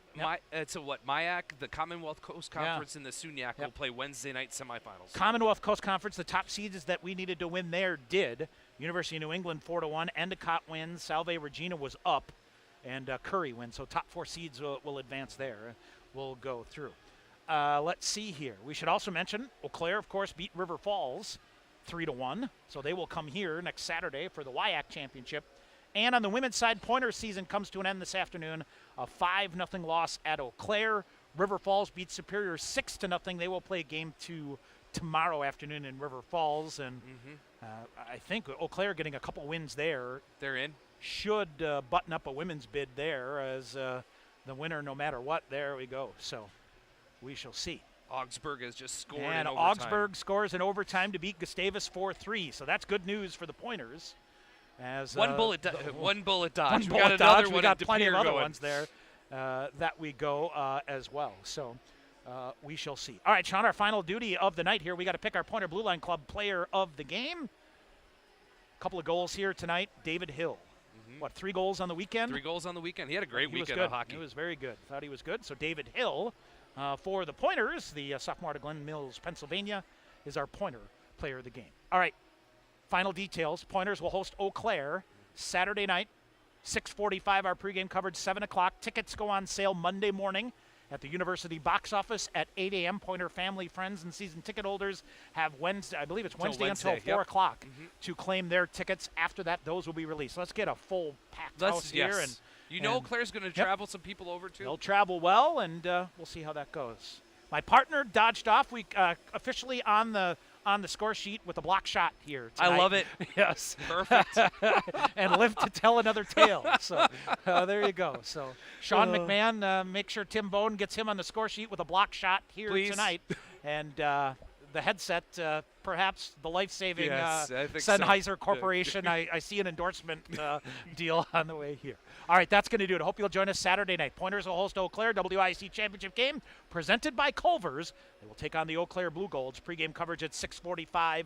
Opening faceoff is at 7. Your final score here tonight, Stevens Point beats Superior 3-2. For Sean McMahon, I'm Tom Weaver. Thanks for listening to Pointers Hockey on the Pointers Sports Network. You've been listening to UW Stevens Point Hockey on the Pointers Sports Network. Pointers Hockey is brought to you by Marshfield Clinic Health System, Skyward, Century Insurance and CenturyWorld. Also by U.S. Bank, Team Sherrill Companies, Subway, Papa John's, the National Guard, Grazzi's Italian Grill, Coca-Cola, BSN Sports, and Under Armour.